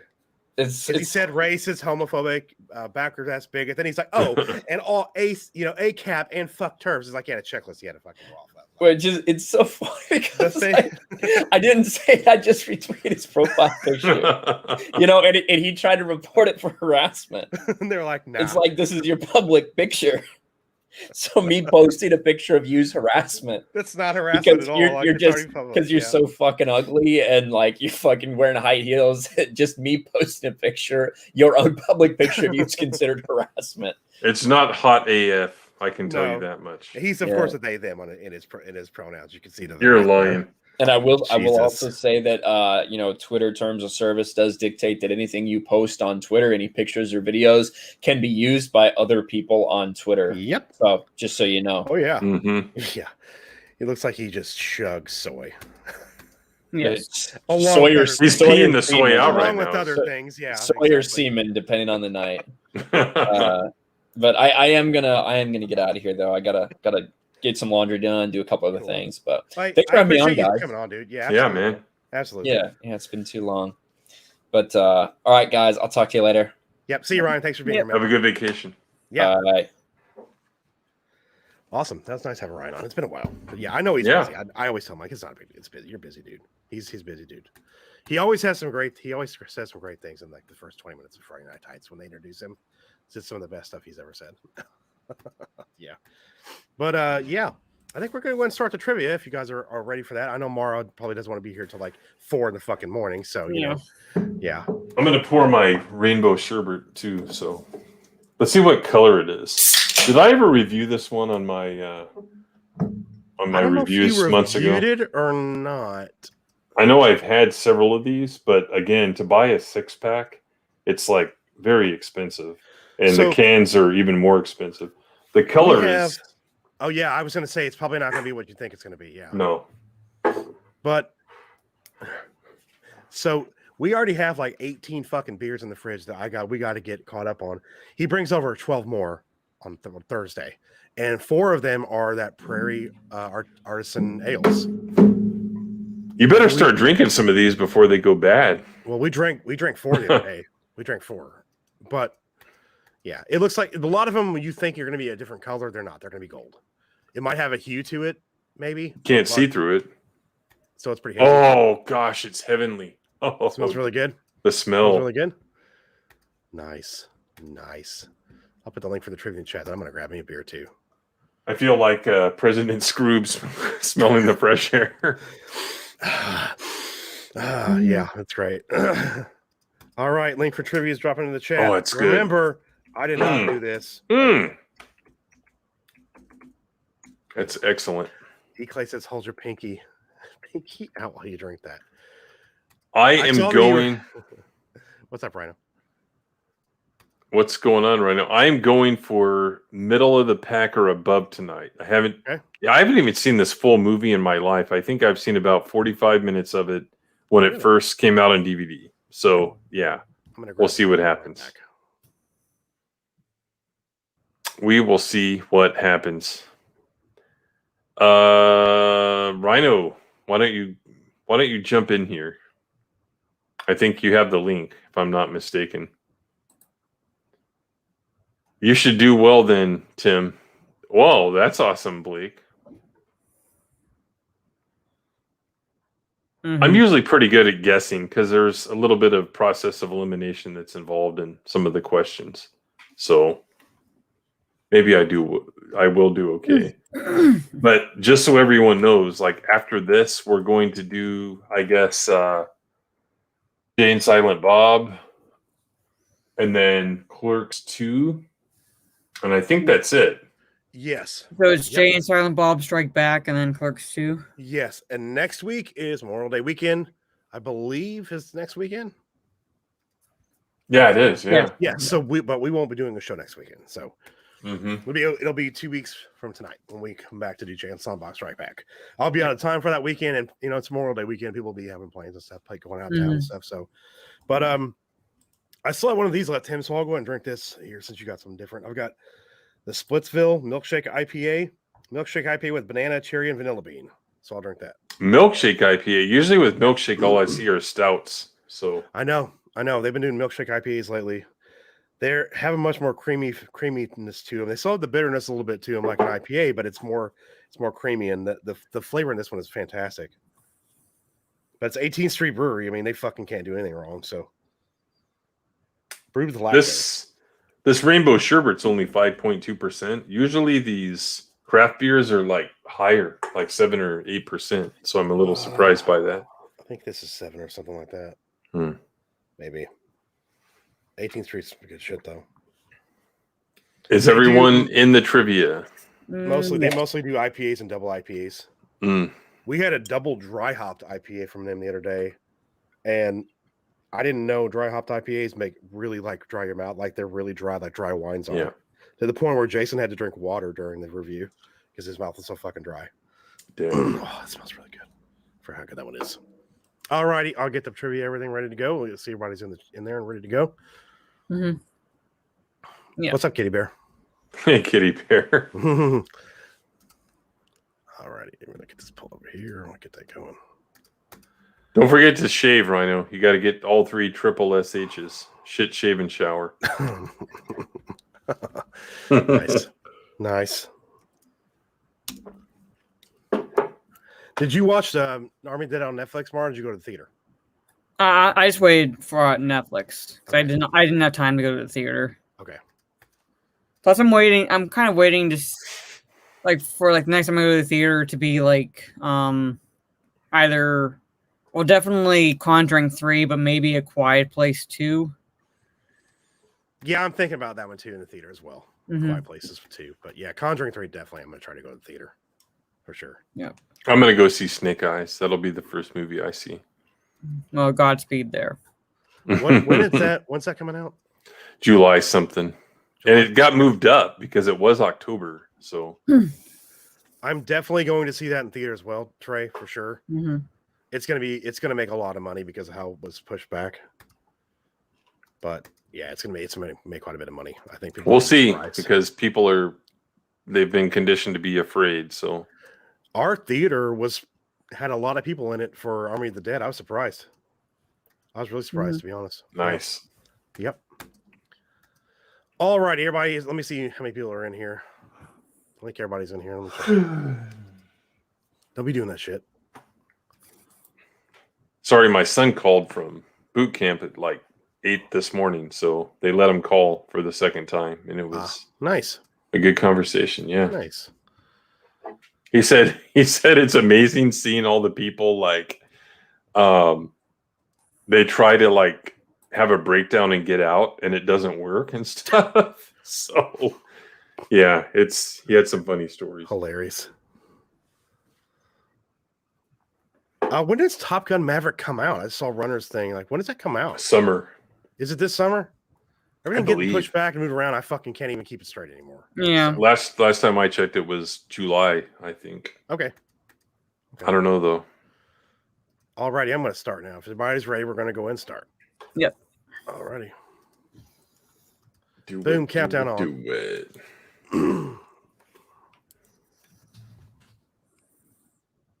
Remember, I didn't do this. Blake did it. No, just not me. All right. Question 1. Where does the opening scene of the movie take place? Blake says good luck. He is correct on that. He's very correct on that. All right. And since there are more questions this week, I'm going to go a little bit more of a speed round this week. So yeah. All right. Majority said D, Asbury Park, New Jersey, and that is correct. It is D. But okay. I guess Red Blink. One. That was the second one. Nice. Lost Rhino 22 is in the Tim F in second and Hans effing Gruber in third place. Hans effing Gruber. Oh, I don't see my Rhetorical Thrill here tonight. Man, oh well. That stinks. Question 2. Why is the crazy Scotsman so crazy?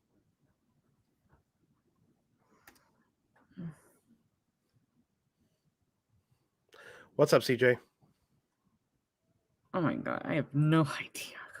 Dude, what the fuck? If I would have went through this, I like I said, I didn't even watch this movie this week. I didn't have time. I don't even remember this. I don't even remember this. No. Yeah, opening scene is Boardwalk with God. Yeah. So the majority said A, Correct answer is B. He has to give away so much stuff. Now, who the fuck is that? Sounds like a commercial or something. I was wondering Like, if I'm the that's what it crazy was. Scotsman, you I know? don't know if that's Like, what that was. He said it was on screen for quite a while. okay. That's I my don't know. excuse. I'm sorry. That's my excuse, Blake. It was on the screen for quite a while. That's my excuse. Yeah. Looks like Greg is still on top right there. Surprise. Mm-hmm. Question 3. Which eye is closed for Buddy Christ as he winks, and which hand is giving the thumbs up gesture? Like I said, this is all Blake, not me. I mean, Jesus, come on. I know. I knew he was going to include this in one of the questions. I got to go to Facebook. Hold on. Because I would have. You know what I'm talking about. Mm-hmm. Oh my God, this fucking thing is split. Actually, majority said A, right eye, left hand, which is the correct answer. It's right eye, left hand. Yeah, 4 people got that. 31% though. Yeah. Nice. Fuck. Nice. Nice. Instead of going to results right now or who's winning, I'm going to go ahead and next question for a couple of questions, and I'll go back to results. So, question 4. What is the Red Bank reporter's name played by Brian O'Halloran? I always forget his name wrong.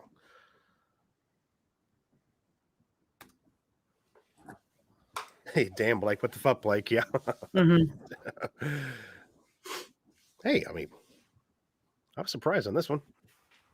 But it was on screen for quite a bit. He was talking. Majority said C, Grant Hicks. The correct answer is C, Grant Hicks. The one fucking one I got right.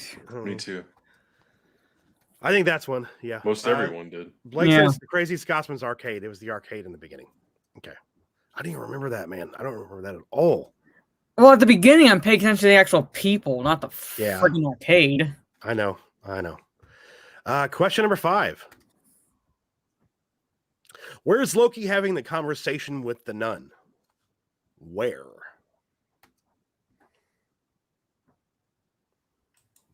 Yeah, I know that. I know, Greg. You got Fucking Buddy hell. Christ as an avatar, so yeah, I figured you get that right.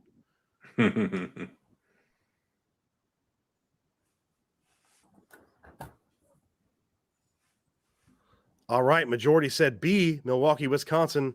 Correct answer is B, Milwaukee, Wisconsin. Congrats, everybody. I don't know why I picked Racine, but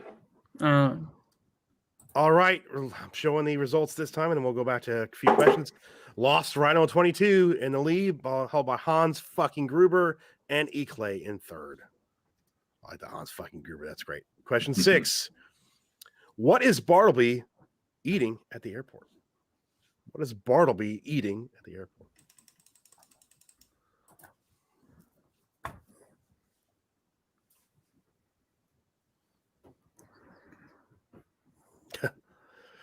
That's why when I read the question pre-hindsight, I'm like, yeah, it's probably going to be an airport, right? Oh, shit, it's a city. Yeah. All right. Majority say C, popcorn. The correct answer is popcorn.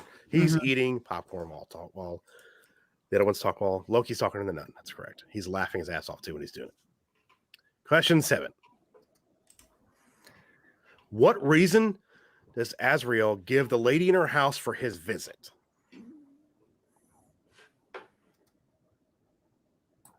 oh, fucking hell. Picked the wrong one.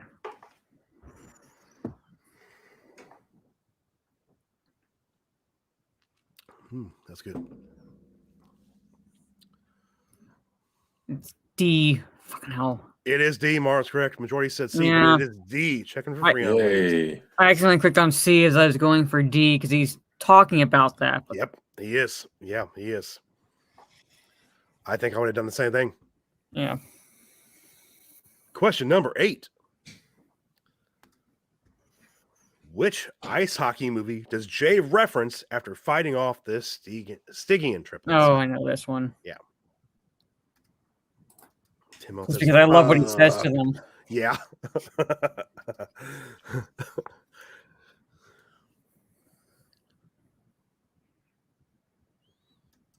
Jay and Silent Bob are great in this one. Like, they're really on top of their game in this one. Let's see. Majority Mighty say A, Ducks. and it is. Mighty Ducks. That is correct. Mighty Ducks. Current rankings are Lost Rhino 22, Hans Gruber second, Eclay in third. No change. No change. Question number 9. Excuse me. What is written on Jay's beanie? What's on his beanie? It's like one of those things that he wears it the whole movie, but I don't fucking pay attention to it. Like I wouldn't have paid attention to it at all. I love it. I love it. If you're paying attention to the dialogue, you're not correct. Correct. I'm just like guessing here. Majority are tied for A and B, Snoogans or Snoochies. Correct answer is A, Snoogans. All right. Yeah. It's Snoogans. Yeah, I know. Good. No, impressive is a word. Is one word for it there, Trey, for sure. Question number 10. How much does Bethany offer to pay Jay and Silent Bob to go to New Jersey with her? Yeah. How much does she offer to pay them?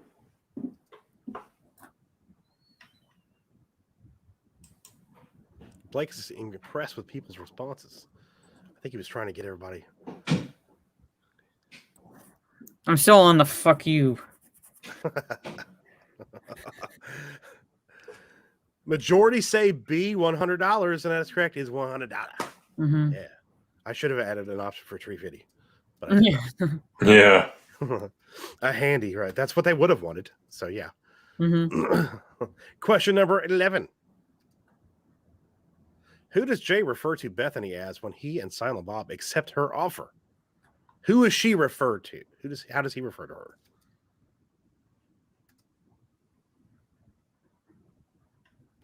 There it goes. I'm like, oh, wait, there it is. I remember I was like, yeah, that was weird. Yeah, I was like, wait a minute. I mean, I get it. Like after he says it, like the reason why. I'm like, wait. Yeah. What? Yep.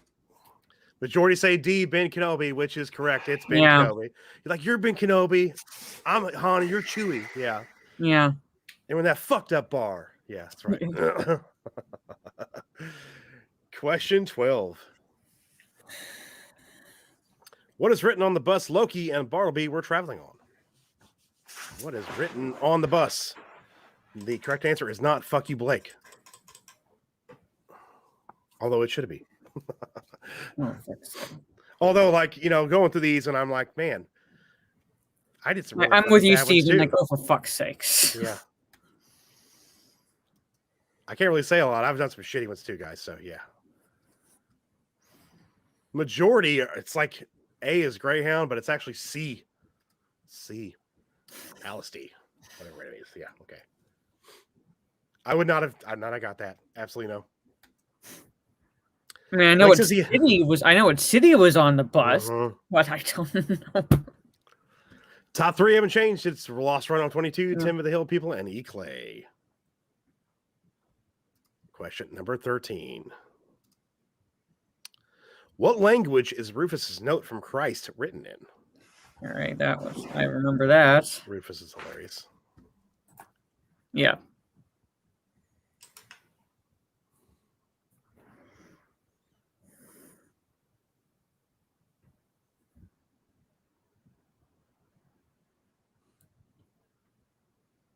All right, we got majority saying D, Aramaic, which is the correct answer. It's Aramaic. That is correct, yeah.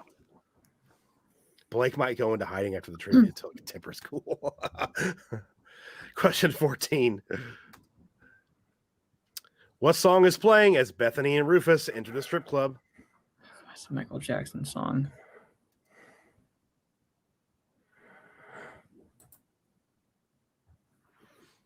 Runner says, finally. Nice, Runner.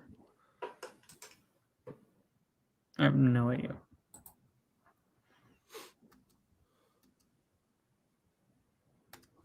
Majority say A, Candy Girl by New Edition, which is the correct answer. When they go in the strip club, Candy Girl is playing. That is correct. Yeah. Mm-hmm. And she's sucking a lollipop too, I think, too, as well. Yeah. Question number 15. What brand of cigarettes is advertised on the poster when Silent Bob throws Bartleby from the train? Surprised he didn't. I know why you didn't include what he says. I was like, wait, you couldn't do that. I remember that. Mm-hmm. Yeah, but I knew he wasn't going to include that question because that's way too fucking easy. No ticket.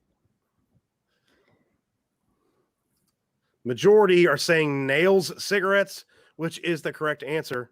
I only remembered that because it's on his lighter. Oh shit! Really? Yep, it's on his lighter because that's like the one thing I remember. The one thing I actually focused on. It's not dialogue. I was like, oh, that's interesting on the lighter. I never noticed that. And nice. I knew he wanted to include the other question because I'm like, that's going to be really easy for people to get. No ticket. Yeah. Yeah. Great fucking thing. I was like, that is fucking fantastic. Like Craig Corney's like, bruh. Yeah. No, I saw that. What is the headline of the article the group reads that gives them the idea to talk to Cardinal Glick? Played by George Carlin. Badass. George Carlin the badass. He's so good in this fucking movie, too. Perfect role for him. Perfect role. I love George Carlin.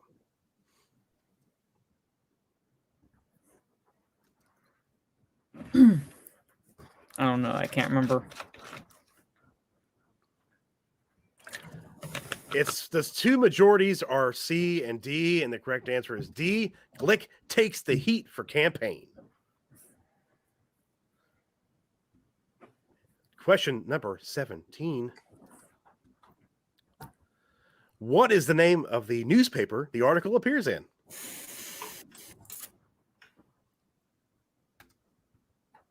This one ought to be a little bit easier, I think. I think when I saw the question, like, I think I remember this one. Maybe not.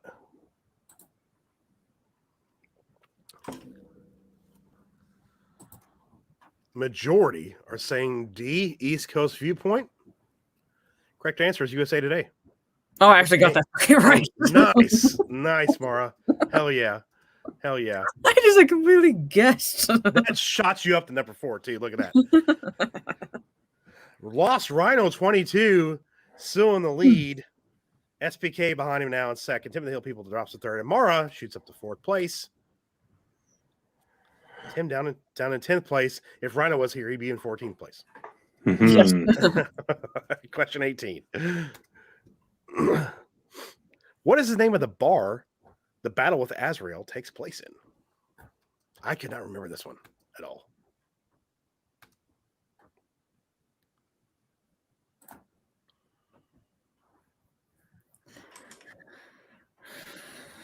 Did a good job with the answers on this, Blake.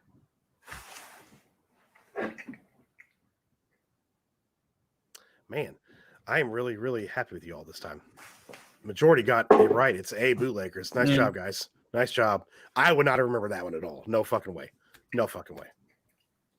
This coming from the person who said what was on the fucking gargoyle statue in Zack Snyder's Justice League that appeared for 0.3 seconds. Yes. That was a fucking question. That was a bad one. I remember after we were going to go live, I'm like, should I change that? That's shitty.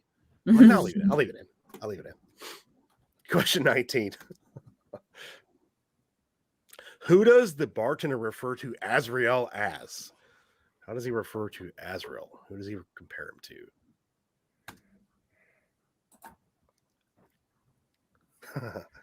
D. Oh my god. I saw that and I laughed for a minute. I was like, sweet. Majority are saying Plato. Yeah, that's correct. It's Plato. That's correct. It is not Drunk 3PO, guys. It is not. One person picked Drunk 3PO. I bet I know who that was. Probably. I think so too. Yep. Nice. Question number 20. Nice to see Jay in the chat tonight too. That was nice. What famous television show is referenced by Metatron after God heals Bethany? I remember it after I saw it. Because of the line. Yeah. I cannot. I mean, I know the scene, but I can't remember. Oh man, Metatron, he was so good in this movie. So good. Majority are saying it's a $6 million man, and that is correct. I believe you said we can fix her. We have the technology. Yeah. Okay, that's what you're referencing. Okay. Yes. Yeah. I'll show the rankings again real quick until right before the end here. Lost Rhino 22 in first place. SBK in second. E-Clay in third. Tim the Hill People in fourth. And Mar in fifth place. Question number 21. What was Azrael before the war in heaven? What was he?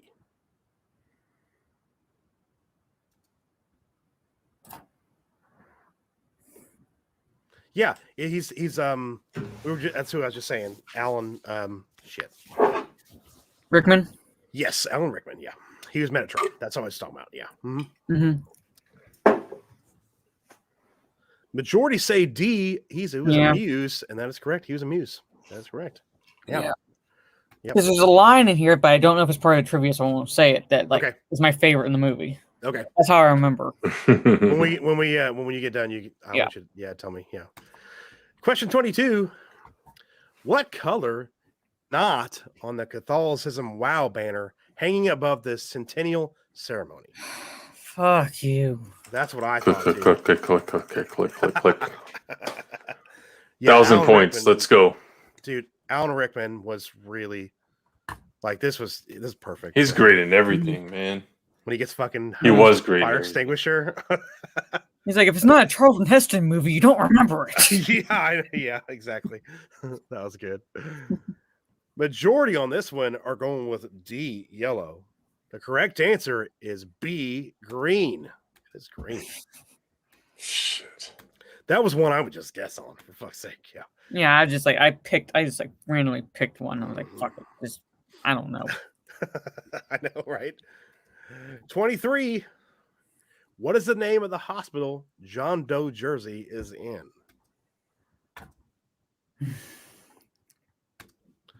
This I remembered.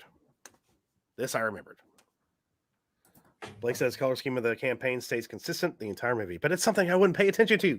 Yeah, I'm like, even though I would probably write that question, I wouldn't pay attention to it. That is like, basically like deep trivia where you actually it's like scrolling through IMDb and reading. Oh, that's interesting. Yes, not like in the paying attention to the movies. Mm-hmm.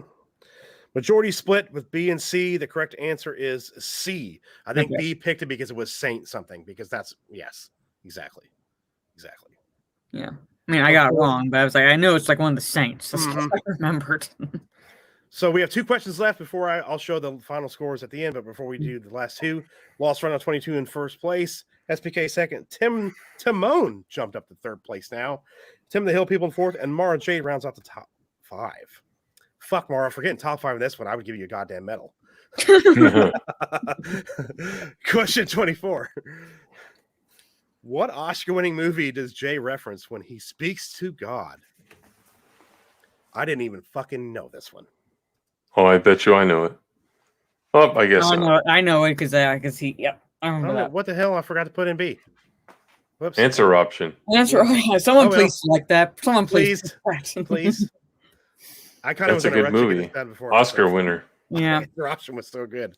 It's about what sex do you want to be? You just pick an option. Male, female, or rather not answer. Oh, the majority are tied for D and E. That's the majority tie. It's the piano. Yes, it is. It's the piano. I forgot about that. I completely forgot about that. Damn. I would not have got it. Nice job, guys. Nice job. Final question.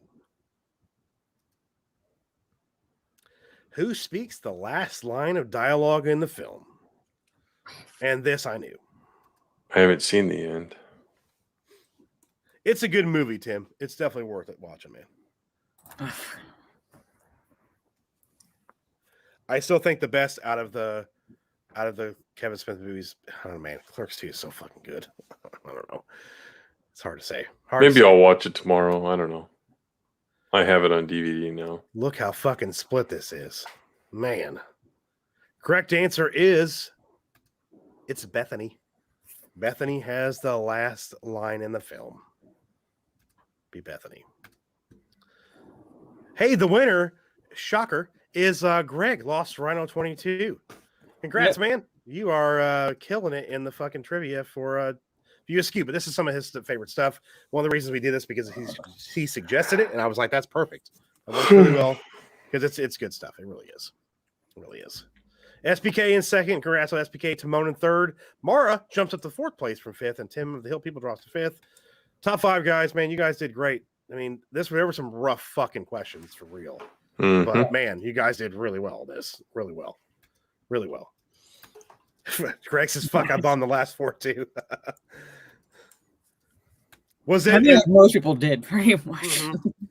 What was the line you were thinking of, Mara, that you didn't want to say? This is like, I think I would say my favorite line. There are a lot of good lines. But my favorite line in the movie is when Azrael says, like, I was an artist. And this line always stood out to me that Serendipity says, and that is, Elvis was an artist, but he still put on the uniform when his country needed him. That's why he is the king, and you're just a schmuck. Yes, I love that fucking line. Yeah. I love that line. Love that. That's a great line. Side trivia says this original choice for Azrael was William H. Macy, then Adam Sandler, then Bill Murray. Wow. The only ones of that would have worked might have been William H. Macy, but Jason Lee's, but like of those options, like the best one. I did not know that, Blake, man. Dude, Adam Sandler? Come on. Yeah, no, not Adam Sandler. Like Adam Sandler would be last. Like it'd be like Jason Lee, William H. Macy, Bill Murray, and then Adam Sandler. So Bill Murray would have done it good too, but William H. Macy's a chameleon. He could have done it too. Yeah, absolutely. But Jason Lee, I loved him in that role. And I could have seen Albert Brooks as Cardinal Click. I could have seen that. Absolutely. But I'm really glad they went with Carlin. I'm really glad. Yeah. I love George Carlin. So yeah. Thank you, Blake, for the Dogma trivia. I do appreciate it very much, man. Now I know I'm glad I have 2 weeks to prepare the Jay and Silent Bob trivia. I won't go this bad, guys. I promise. I will not. But yeah. Yeah. And there's leftover questions. So Blake will have them included in the remix trivia when we do that again. So yeah. Oh, goody. I'm going to have to actually pay really close attention. I'm going to watch the movie again. No kidding. Tim F says, thought it would be harder, Blake, but you did stump me on a couple. I fucked myself by hitting the wrong answers and a rush for points, though. I'm sure. I think Tim said the other night he was paying attention to when he was watching it. So yeah, I knew he's going to be ready for it as well, too. But man, there's some fucking questions in this. When I was reading, I'm like, God damn it. I wouldn't even do that. But there's been some other questions from Timon and some other stuff where I'm like, good Lord, that one's rough. But I like some of the trivia stuff we do when it gets too hard, sometimes a little bit much. But with the Saturday night show, it's fun to do it like that. But like the Monday show is not as bad sometimes. But yeah, Blake says no worries, apologies, everyone. Oh my God, Blake says I submitted 40 questions. Jeff picked all the easy ones. I wouldn't say that, but yeah, there are some I didn't pick that I think might have caused an issue for you, Blake. Let's put it that way. There was a couple. Yeah, I was like, no, I'm not doing that. I still think the Zack Snyder's Justice League question of what's on the gargoyles probably been the worst one we've ever had, and I still regret doing that. I was like, God damn, I shouldn't have done that. Yeah, well, it's right up there. All right, it was pretty bad. It was pretty bad. Greg says, I won. We're good, Blake. Yeah. Saul says, wait, so Lance Morissette isn't God? Okay, good. Yes, good quiz. It was good. Absolutely. Blake does a good job with those questions, for sure, man. For sure. I need to go back and finish his stream with Daniel on Jurassic Park. I watched some of it so far. It was a good stream. What was the how many knives question? Oh my God, dude, that's another one I did. How many knives were around the Joker and Suicide Squad in the first round? That one, yeah. Oh my God, I forgot I did that one. That's one where I was like, "Fuck you!" I was. Yeah, that was pretty bad. That was pretty bad. I shouldn't have done that one either. That was really bad. Yeah, I know. I did. I know that was pretty bad. I know. I remember before we started it, I'm like, should I go in there and change it really quickly? I'm like, what can I change it to? I'd have to like go through and look at something, and I didn't have time. I was like, fuck it. I didn't have time. I didn't have time at all. No. Thanks for playing, everybody, tonight. Appreciate it. And again, Blake, thanks for doing the trivia, man. I appreciate that very much. And also, thanks for becoming a member of the channel. Appreciate that too. But yeah. So, Maury, you're going to go to the theater to see Conjuring 3, right? That is the plan. Yes, cool. That comes out June 4th. So I'm going to I might not see it like right the day that it opens, but it might have to be like the next day, because June 4th I'll be doing a special live stream that I'll be announcing within the next week. I need to get with someone to help me out with it because it's going to be a charity stream. Nice. So That's cool. It's like Becky reached out to me because like my channel has like that ability with super chats, and she asked me to help set it up, so I got to reach out to like Drunk 3PO to set it up. So that's what's going to go on. That's awesome, Mara. That's awesome. So, and you'll be announcing that soon? Announcing that soon, because I need to figure out how to do it so that way the super chats go directly to the charity. And so I need to talk to Drunk 3PO about that, since he set that up with like when he was doing the stream for Gina Carano's charity, and I know like it was set up for that suicide awareness and prevention charity. So I need to get help there. Cool. That's cool though. You're doing that. That's really awesome to hear, man. That's really awesome to hear. Yeah, that's gonna be great. That's looking forward to that.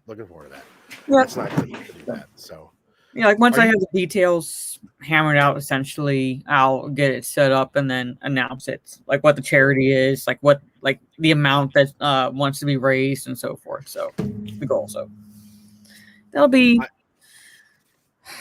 This is 22nd, so by the end of this week, I'm hoping to have that information. Cool. Yeah, that's that'll be cool. I'm excited for that. So yeah, but I'm thinking about maybe doing a Conjuring Universe stream after it comes out. Like not right away, of course, because not everybody's going to see it right away. So, but yeah, I'm thinking about doing that because I'll have all the reviews out by then on the channel for all the different movies. So, and it's one of my favorite horror franchises. I mean, I know there's some definite swing and a miss entries in the franchise, but yeah, there are more good than bad. But yeah. We'll see if this rounds it out. Yeah. I'm assuming you're counting also Annabelle Comes Home. Yes. Okay, because I've seen pretty much I think every one except for Conjuring 3. So okay, and I think they include that La Llorona movie as part of the Conjuring universe as well. Rona, Rona, which I did. See. You did? Mm-hmm. Okay, that's one I haven't watched, so I need to figure out where that goes in the timeline if I need to include that or not. So, yeah. If you're looking at a chronological timeline, it takes place in the 70s. I can't remember when. So it's around the time when the Conjuring 1 probably is going on. Around there, but it's not. It's connected but not connected. So it's like you don't see the Warrens or anything like that, but in a way, like there's an allusion to something. Got it. For like another movie, so like you can see like where it is in connection. Okay. So I'll have to watch it. I haven't seen it yet, so that's good. That'd be one I haven't seen yet. But yeah, then I watched the original Annabelle last night, so the next one is the original Conjuring, which is still the best out of all of them, and it probably always will be because of how well that movie does with the characters, and how well it builds up the characters, and that's the biggest thing about the Conjuring movies is the character study of Ed and Lorraine Warren and then the family that they're investigating. That's the best part about those movies. Yeah.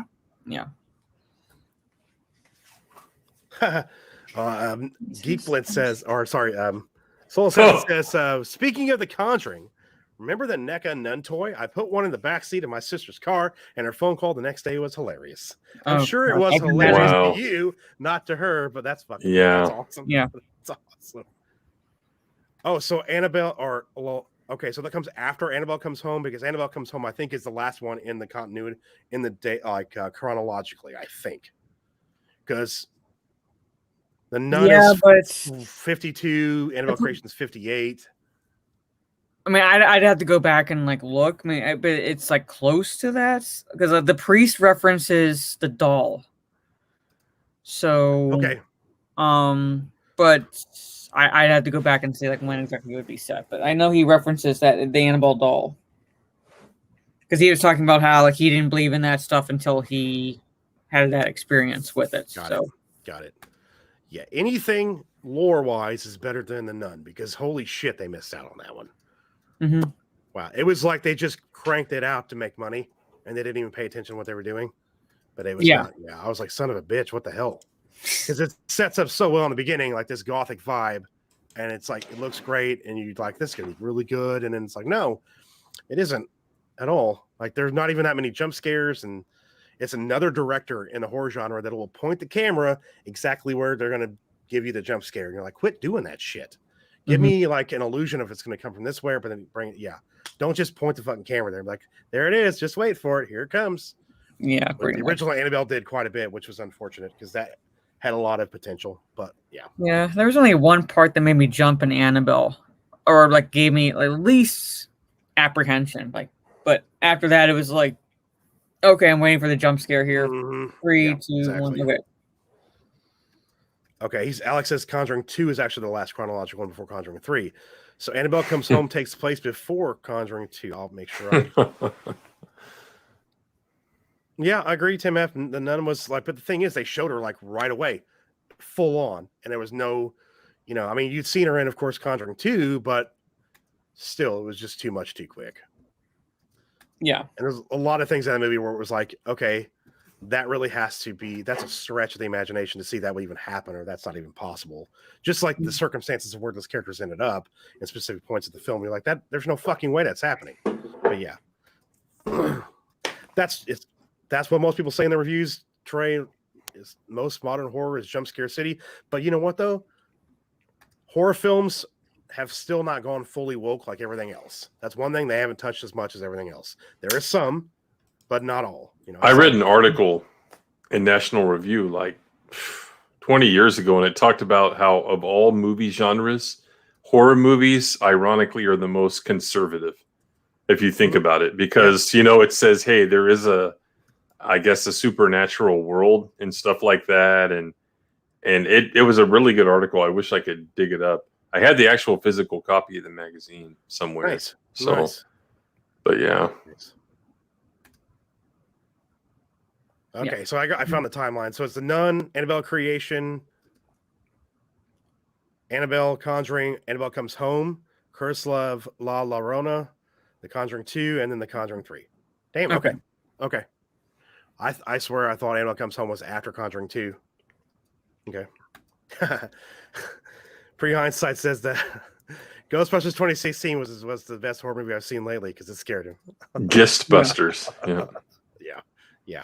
It's pretty bad. That's where you bust ghists.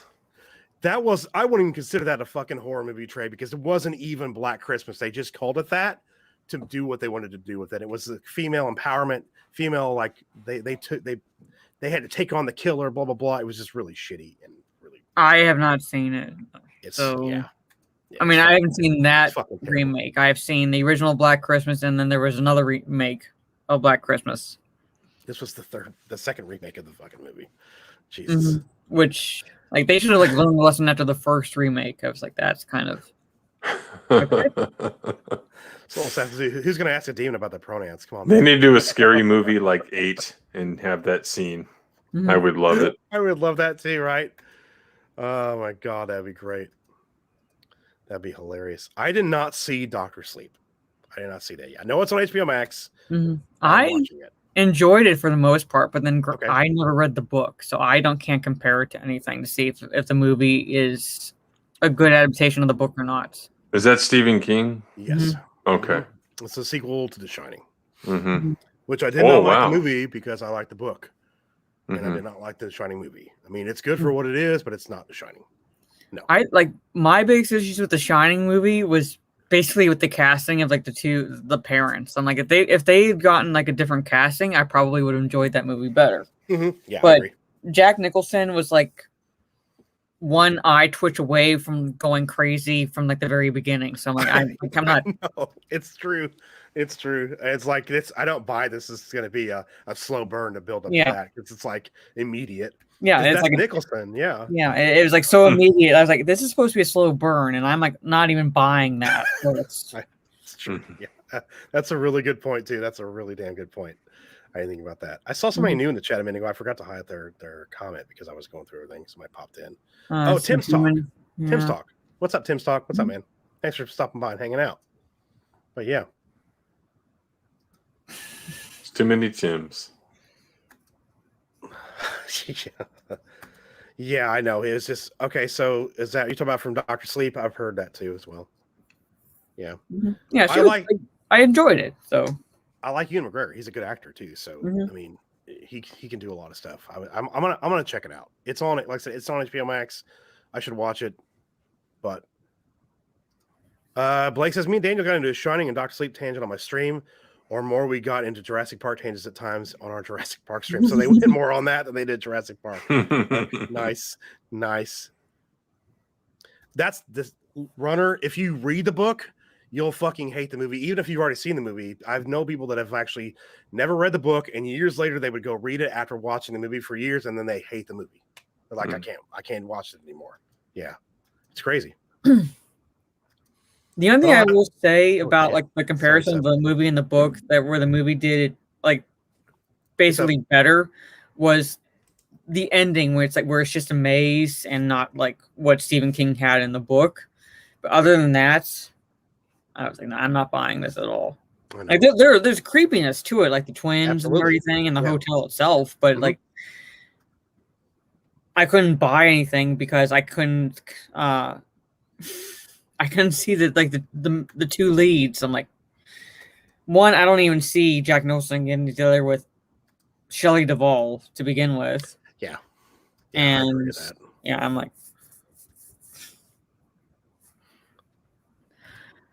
SPK says, check out the new version of H.P. Lovecraft's Color Out of Space with Nick Cage.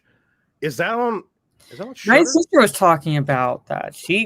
I think she enjoyed it for like what it was, but I haven't watched it yet. So I'll check that out. Okay. I think that might be on Shudder, if I'm not mistaken. They've had a lot of great stuff in the last couple of years. It's getting so much better, that service. And it's not that expensive either. It's like $4 a month still. They haven't really like raised their prices with it. And then they keep putting those Into Darkness 80s horror documentaries that are on there. They keep putting them on there. So the first one and then the new one's on there now too. Into Darkness, In Search of Darkness too. Yeah, great documentaries.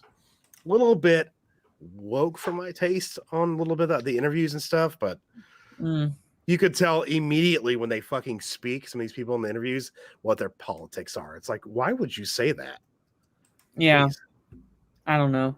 That's like, I mean, I know, like, I'm gonna like basically take off because it's like 2:15. But I was gonna say earlier, that's like one thing I was like, where it made me like grimace with Army of the Dead, and that's when they were showing the two pundits talking, and how like that camp was set up, and the woman says, but if you speak up for trans rights or abortion rights or this rights, you conveniently disappear, like have a temperature and like disappear into this camp. I'm like, oh Jesus fucking Christ! I know. I was like, oh man, come on. That like I think Jason was like, ugh, when he heard that line right next to me. It was just stupid. That there's no point to include that at all. No, not even a little bit. So no, it didn't even affect the plot at all because they don't even talk about like anything after that. The only like mentions of the camp situation was that this woman is trying to buy her way out with her kids.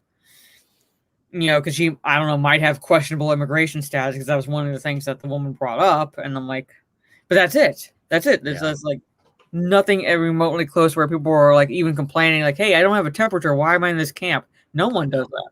Yeah, I know. Yeah, that was pretty shitty. But yeah, Mara, I know it's late for you. I appreciate you being here and hanging out with us and playing some trivia tonight. So yeah, it's good to have you back on the stream. Been a while. And I'll be back 2 weeks. So cool. And are you doing any Twitch streams this week? Well, I'm going to definitely at least do one, but I want to try to shoot for 2 because what I might do is go back to Witcher 3 so you can kind of see me continue sort of with the Bloody Baron mission, but I have to do like another mission to complete the Bloody Baron stuff, so I might go play that for a bit. Cool. But then like Friday, go back to playing Resident Evil Village. So I stopped right before going up to the castle, where I guess big titty vampire lady is. So I figured I stopped there because I was like, I'll wait until like next stream so it like actually starts the beginning and not like right when I'm like getting tired and going to bed. So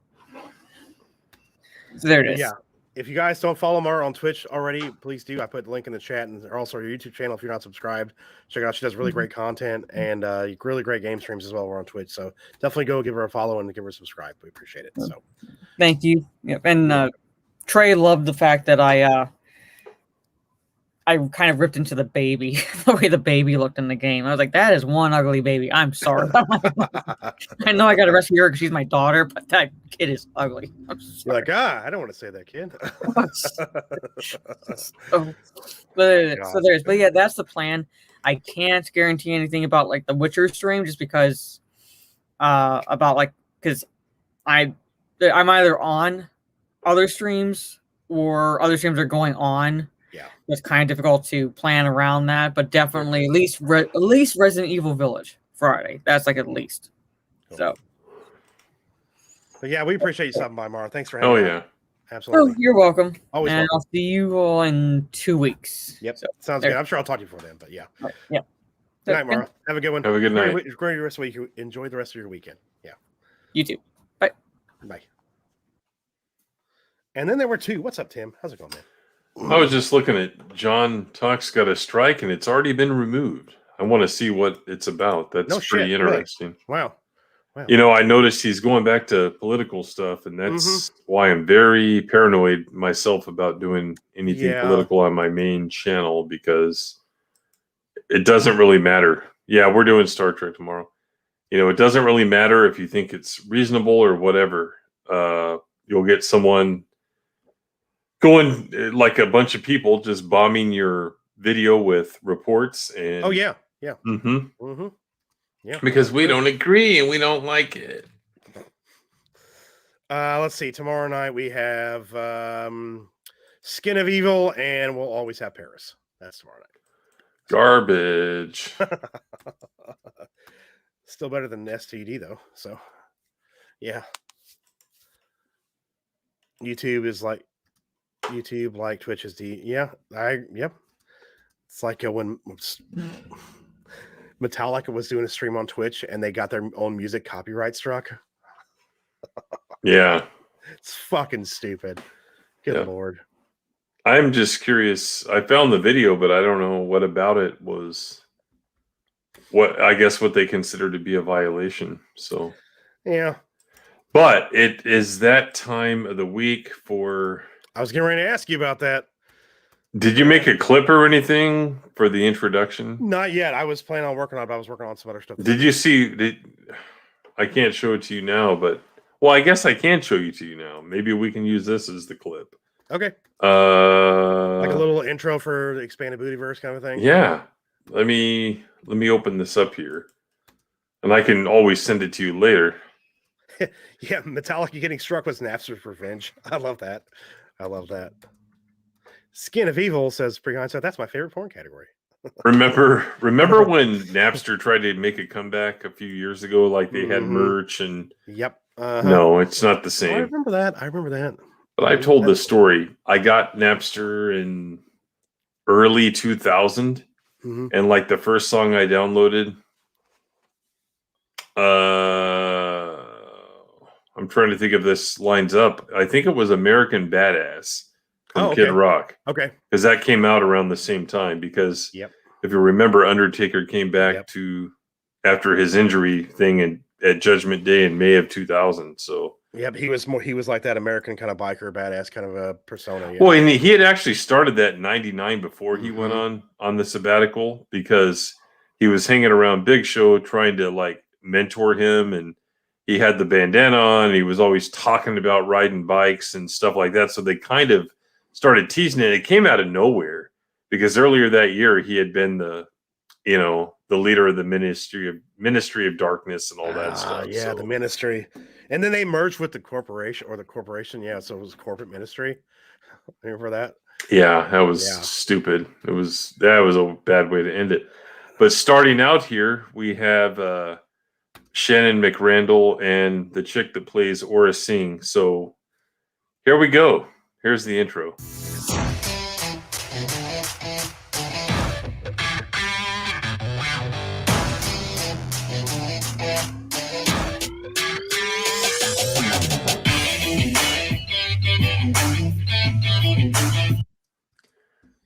Yeah. Nice. So that's I it. like it. I like it.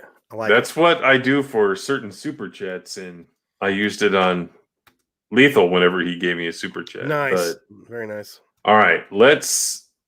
And most of you have probably already seen this. Did you post it on Twitter? Yeah, from earlier today. But what I say here is any day is a good day for a Twillic broad. Because since we're toxic males, we say broad. So that's Nice. pretty nice. Yeah. Absolutely. There's some. Yeah, that's great cosplay. Yeah. Look at the shoes. She got the I know. platform high heels on and all Today that. is a good day for a Twi'lek broad. Yeah. Absolutely. I think Apollo's Hedges exploded. So Yeah. Cold hard cash. That's all I'm going to say. nice one this week for the expanded. Yeah. Absolutely. Absolutely. So go to my Twitter if you want to see more. If you want to see more, let's leave it at that. Once we're done with trivia on the high ground, we'll kind of figure where our topics are going to line up to, and we'll have an expanded Bootyverse probably earlier in the show so we can show guests and stuff too. Because with trivia now, it's we do our topics and we go to trivia. So yeah, after trivia is done on the Saturday night show, after Clerks 2, we're probably going to change some stuff up a little bit. So yeah. Absolutely, Soul yeah. Assassin. Yeah. There you go. Remember, they put those costumes on not so that you will oogle them or touch them at cons. Oh, shit. Cons are... Yep. I can't even talk about cons. Melissa Lord just dropped a $2 super chat. Says, hey guys, great stream. Love you all. Rip Mando. That is right. Thank you, Melissa. I appreciate that very much and appreciate your support. Yeah. Thank you. So do you want to talk about this China video or China story, I should say? It's fucking hilarious. Melissa Melissa Lord says her first song she downloaded was Freebird. Nice. I saw Leonard Skinner in concert about 3 years ago. So I don't even remember which one I did. It actually might have been a Metallica song. So ironic. So Hollywood media turns on Disney, exposes their China agenda, which we know exists. So THR, otherwise known as Hollywood Reporter, might be sensing a shift in the tide as they readily exposed Disney's China agenda in a very lengthy article discussing the relationship between Hollywood and China. Yeah. The article, written by Patrick Berzeski and Tatiana Siegel, opens up with outing Disney's China agenda by publishing part of an email sent to members of the press instructing them to describe Nomadland director Chloe Zhao as Chinese or a Chinese national. So yeah, they just, right there, they assumed that we're Disney. We're going to be able to just tell our buddies in the media what they should say about our productions. According to THR, a Disney executive emailed, please note in your ongoing coverage of Nomadland that Chloe Zhao is a Chinese filmmaker. The executive added, you may accurately refer to her as Chinese or a Chinese national. And this apparently wasn't the first time they had done so, Brzezinski and Siegel claim. For months, the studio had been making clandestine efforts to avoid agitating the Chinese Communist Party when it comes to Zhao. In fact, they report that sources tell them that a Disney publicist, through Searchlight, persuaded the small New York-based filmmaker magazine to remove a quote from a 2013 Zhao profile in which the budding auteur explained the inspiration for her first feature film, Songs My Brother Taught Me. The quote in question read, it goes back to when I was a teenager in China, being in a place where there are lies everywhere. So that could mean anything, but the fact that the Chinese government wanted that removed, and just the fact that they went ahead and did it, tells you what you need to know. I know. Yep. It's true. Because, what if that means that community itself had a bunch of gossipers and stuff like that. But, you know, they know what it means because they know what kind of country they have. They know what kind of political system and economic system they have. Yeah. And it's built on intimidation and tyranny. She added, "You felt like you were never going to be able to get out. A lot of info I received when I was younger was not true, and I became very rebellious toward my family and my background. I went to England suddenly and relearned my history. Studying political science in a liberal arts college was a way for me to figure out what is real. Arm yourself with information and then challenge that too." The quote led to immense backlash among Chinese social media users, so much so that the Chinese Communist Party banned the Oscars due to Zhao's comments. I remember that. Not only did they ban the Oscars, but they also scrubbed Zhao's victory from Chinese social media websites and the Chinese-controlled internet. The Wall Street Journal reported 2 state media reporters told the Wall Street Journal that they had received orders from China's propaganda ministry not to report on Ms. Zhao's victory, despite what they described as her status as a Chinese national because of previous public opinion. But it's not just the Oscars where Zhao is facing backlash. There was also a report from Variety that Zhao's upcoming Eternals movie may get banned from China after the movie was left off a CCTV 6 China movie channel listed in the upcoming Marvel Cinematic Universe Phase 4 films. Both Eternals and Shang-Chi were left off the list. They did include release dates for 8 other MCU films, though. Isn't that crazy? Yeah, 2 because films that they were trying to use pander to China are not even included on the list. Yeah, right now I'm just thinking about the George Lucas laughing meme. I know. Yeah, I know, right? Yeah, that's great. That's great. Variety's Rebecca Davis explained the omission might seem small, but its significance lies in its provenance. The channel is under the jurisdiction of China's powerful propaganda department, which has the final word on film approvals. Jesus. If the film is banned from China, it would mean a huge loss in box office gross for Disney. For example, according to the numbers, Avengers Endgame earned $629 million in China alone. Infinity War earned $359 million. Captain Marvel earned $153.8 million. Black Panther $104.6. I'm shocked at that. And Ant-Man and the Wasp grossed $120. Yeah, the fact that the Ant-Man and the Wasp did better than Black Panther, what does that tell you about China and their racial prejudice? Spider-Man Far From Home brought in $205.4 million.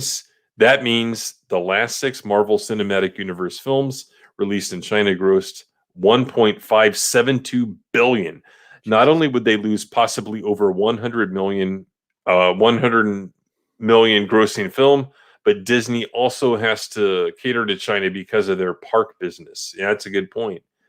Hollywood Reporter claims Disney never weighed in on Hong Kong nor the substance of the situation in Xinjiang. But if it had, precedent dictates that the lights inside the Magic Kingdom at its vastly larger and more lucrative Shanghai Disney Resort would have gone dark instantly. Yeah. They can be shut down in an instant. But as Hollywood Reporter notes, that the risk is that as Hollywood Reporter notes, that is the risk that comes with cooperating with the communist Chinese. In fact, Disney is probably lucky they still have parks under their control that are located in China. Yeah, they could be, like I said, they could be seized at any time. It's not a capitalist country. China shut down. What's up, Jock? China shut down all broadcasting of NBA games for a year after Houston Rockets general manager Daryl Morey expressed support for Hong Kong by tweeting, "Fight for freedom, stand with Hong Kong." And I bet you he got slapped by the NBA for that. Yeah, absolutely. Hell yeah. And Disney was previously barred from China after they produced Kundan that showcased the People's Republic of China's oppression of Tibet and the exile of the Dalai Lama. Washington Post reported back in November 97 that the Ministry of Radio, Film, and Television issued a memo that stated, in order to protect the Chinese national overall interests, it has been decided that all business cooperation with these three companies to be ceased temporarily without exception. They were Disney, MGM/United Artists, and Columbia TriStar. However, by 98, Eisner apologized. Of course he did. The bad news is that the film was made. The good news is that nobody watched it. However, he added, here I want to apologize, and in the future we should prevent this sort of thing which insults our friends from happening. You know, a lot of companies, like the one I work for included, they definitely pander to that company because it's, in all honesty, it's hard not to, because they have the biggest population on earth, right?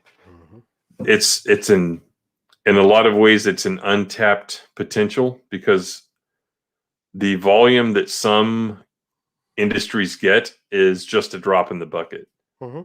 So it's a market that, it's one of those things, like, let's just go back to Star Wars. There's a quote from the Star Wars universe that the Hutts have, and it's, if it's not us, it's someone else, so why not us? So if Disney doesn't do it, someone else is going to do it. So in their mind, why don't we just do it? Yeah. Yep. But at the same time, who's going to have the balls to have the moral authority to say, no, we're not going to do this. We're not going to pander to this tyrannical government by perpetuating their propaganda just so we can make a few extra bucks. Yeah, nobody's going to step up and do that. No. Nobody is. I just think it's delicious. This Shang-Chi one, I predict it's going to be just, especially when you factor in this, that it may not even be there in China. It's going to be the biggest failure of the entire MCU. Yeah, I agree 100%. And like we've seen in the trailer, a lot of people who are even interested in the MCU, even people who are really big MCU fans, are like, it looks really generic. What it looks like, unfortunately. Didn't you tell me your friend Jason had like a T-shirt of Shang-Chi? Is he a fan? He's got the villain. He's got that Fing Fang Foom, the dragon villain. That's right. Yeah. We'll probably eventually, that actually is probably going to show up in the movie. But yeah, he's like, I don't know, man. That's just looks generic as fuck. Right. So, he's probably going to watch it, but yeah. I was like, just watch it a freeway. You know, there's a way you could do that. So just do it that way. He's like, yeah, I'll probably do that instead. SPK or SPK's Rob logically won't who don't work for them. Yeah. Wonder why this story has like Bad Batch pictures. I don't understand. Like, you go through the talk, it shows pictures of Loki and all this other stuff that's not even included in the article. Who wrote this one? By the way, the Eternals. Okay. Oh, John wrote this one. John Trent wrote it. Yeah. Yeah. The Eternals, I believe, comes out this year. Yeah, and you know, I have some Eternals issues from way back in the day, and someone made the point that they probably picked it because it was very easy to wokeify, but it's even the comic itself was kind of proto woke. Yeah. So it was one of the easiest things they could take and make a woke movie out of. Well, it's gonna bomb as well. No one knows who the fuck they are. November is when this movie comes out, and we've seen like 20 seconds of footage from it so far. It's a Marvel film that's coming out in November. Look, there should be a fucking trailer out for it already, like right? A teaser at least. And there's no nothing. one knew who Guardians of the Galaxy were. Mm-hmm. But that was a great movie, the first one. Absolutely. But this isn't going to be the same thing. This looks really. That's what they think, though. This looks really dry and really preachy and all that stuff. It's not going to be good. It's got what's her name too from Stranger Things. The girl is in the new Monster Universe with like Godzilla. I didn't know. Kong, Millie Bobby Brown from Stranger. I didn't Things. know Angelina was going to be in it. Oh, she looks awful lately too. Interesting. She looks emaciated in that picture a little bit. Mm-hmm. Like eat some food. Like Salma Hayek's in it. Mm-hmm. I mean, but still. Well, is that her right here? Yes. Yeah. Fresh off a facial surgery, if not a facial. So yeah, pretty much. Yeah, Trey, Guardians was the cast, And then you look at this cast compared to it. Okay. You had Chris Pratt, you had Zoe Saldana, who was very bankable at the time. She was in a lot of stuff. People Yeah. like her quite a bit. And, yeah. You I don't had Bautista. You had Yeah. what's his name? what's his name? The voice of Vin Diesel. Rocket. Oh yeah, Yeah, Rocket, Bradley Cooper. Bradley Cooper. You because had Rocket Raccoon was a big part of why that movie was successful. Him and like Chris Pratt and Rocket were. I think Rocket was one of the biggest parts of that. Yeah. But it works so well because of the characters and their chemistry on screen. That's another reason. Even if the second one wasn't as good, even though I did enjoy the second one quite a bit, I thought Kurt Russell's performance as the villain or whatever, his dad, was great. But yeah, it's the cast, it's the chemistry between the cast. It's like the fact that they're not just shoving shit down your face, and they're Chris Pratt. They're not going to cast somebody like him anymore. No. This guy here, I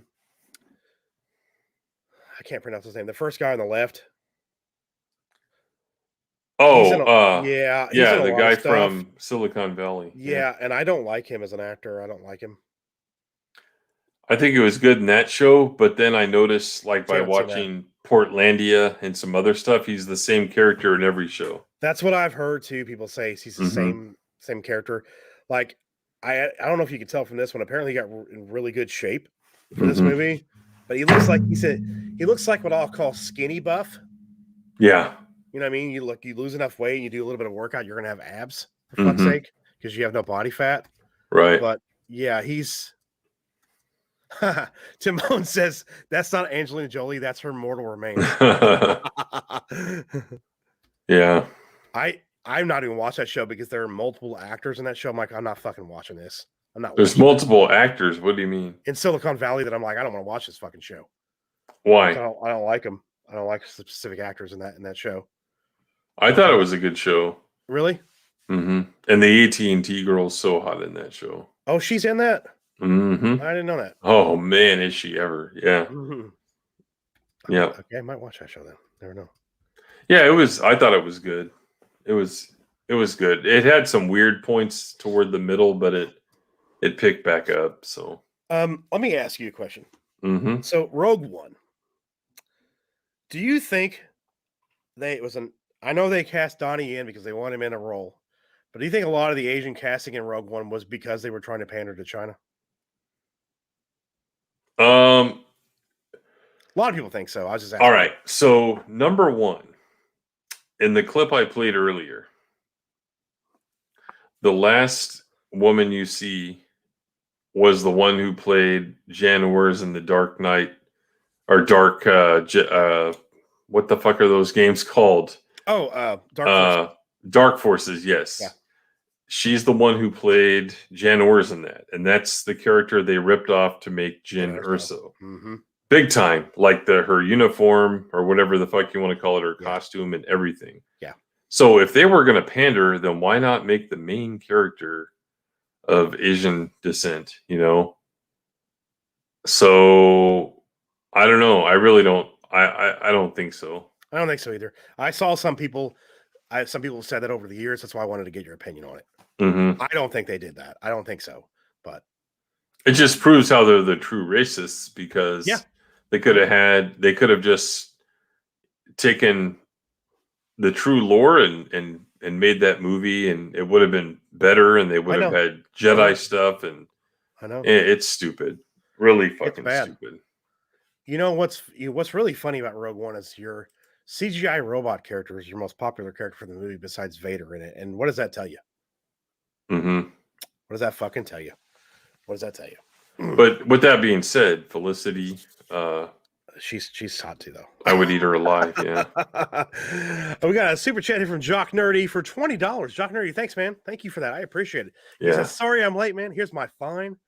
I'm glad you're here, though. Good to see you, man. Thank you for the $20 super chat. We do appreciate it.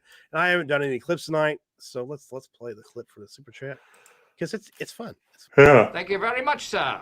You're a gentleman and a scholar. Oh, I'm sorry. Okay, I'm sorry. My mistake. That was a woman I was talking to. So, she had a very low voice. Probably a smoker. So. Yeah. I love that clip so much. I love it. See, The very first episode. I'm with you, Melissa. I did not hate Donnie Yen's character in Rogue One. I actually enjoyed it. I like his character. I think I like Donnie Yen. I like him as an actor anyway. IP Man, it's great stuff. He's really good in those movies. But yeah, Soul Assassin says the Kyle Katarn audio plays are on YouTube. Yeah. Cool.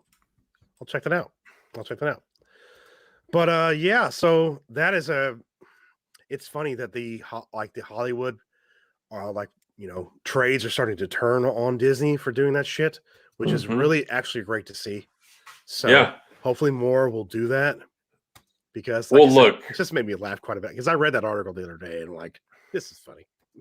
Yeah, there's like a theory that, and sometimes it pans out this way, when you have trade with a tyrannical company or company, I guess same thing, country like that, eventually the free enterprise virtues of the good country like us influences them to become better.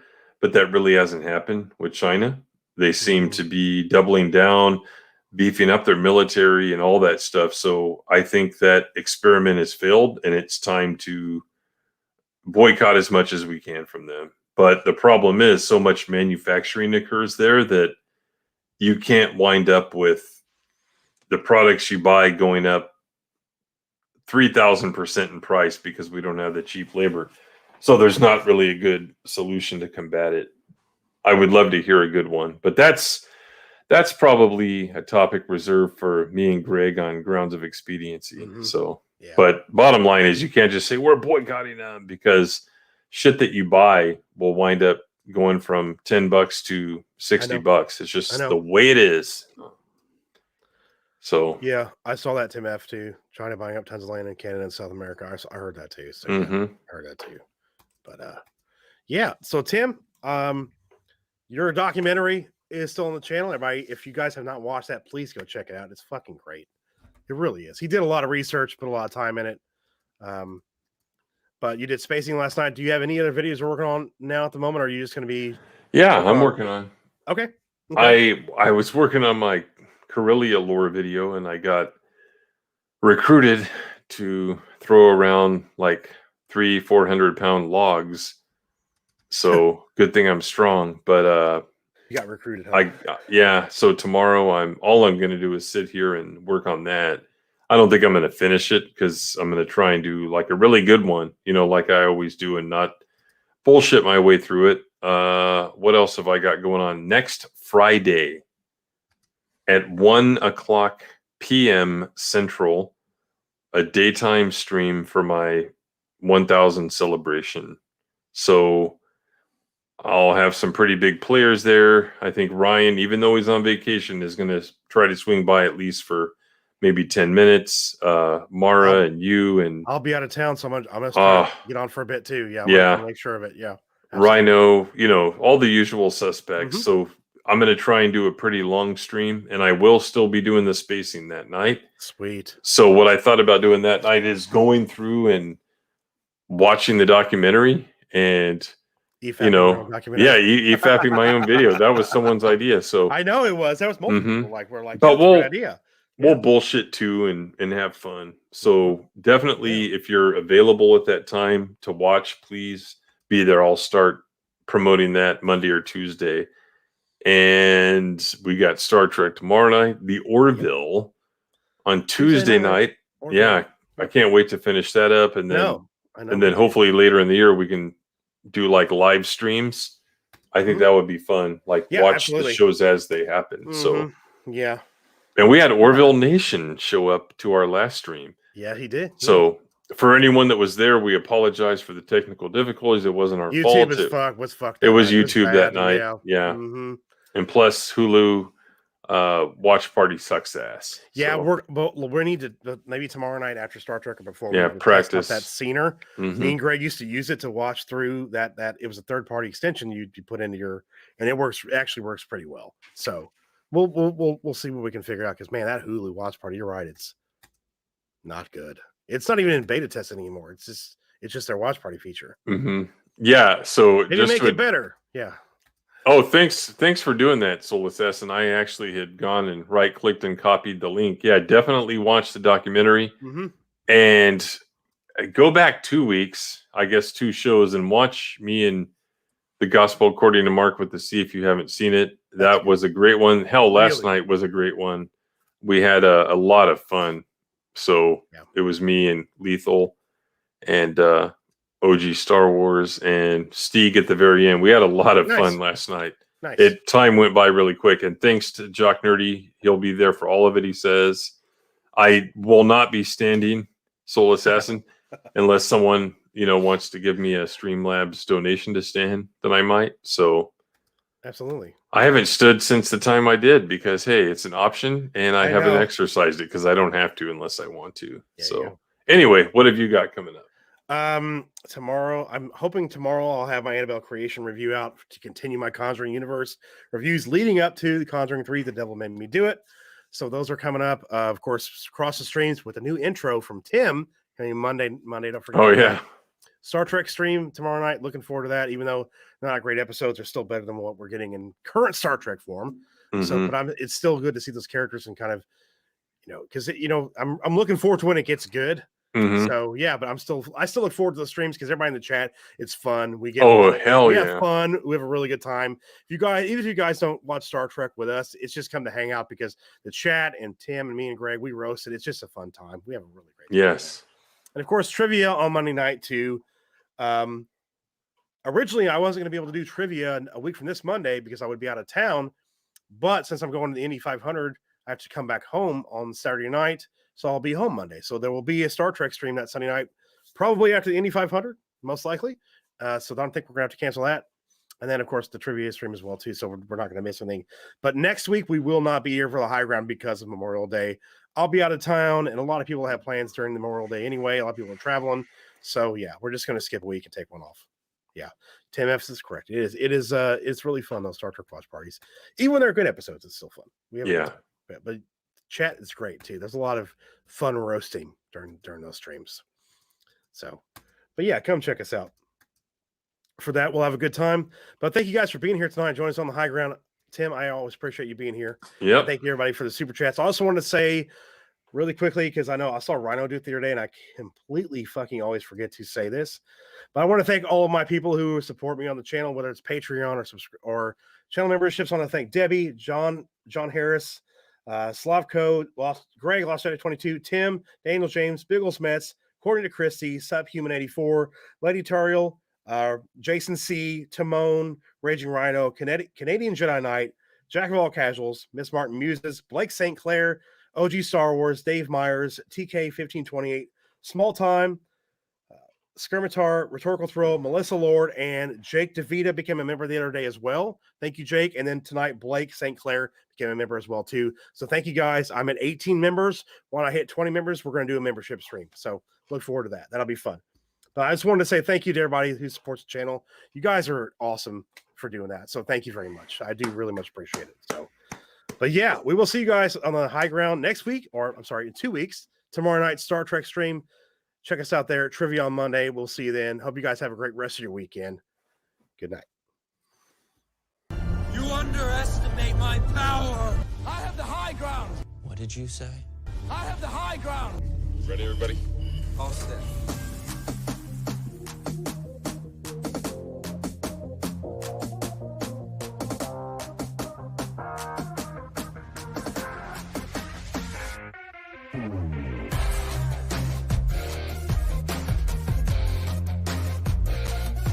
Hey, bud.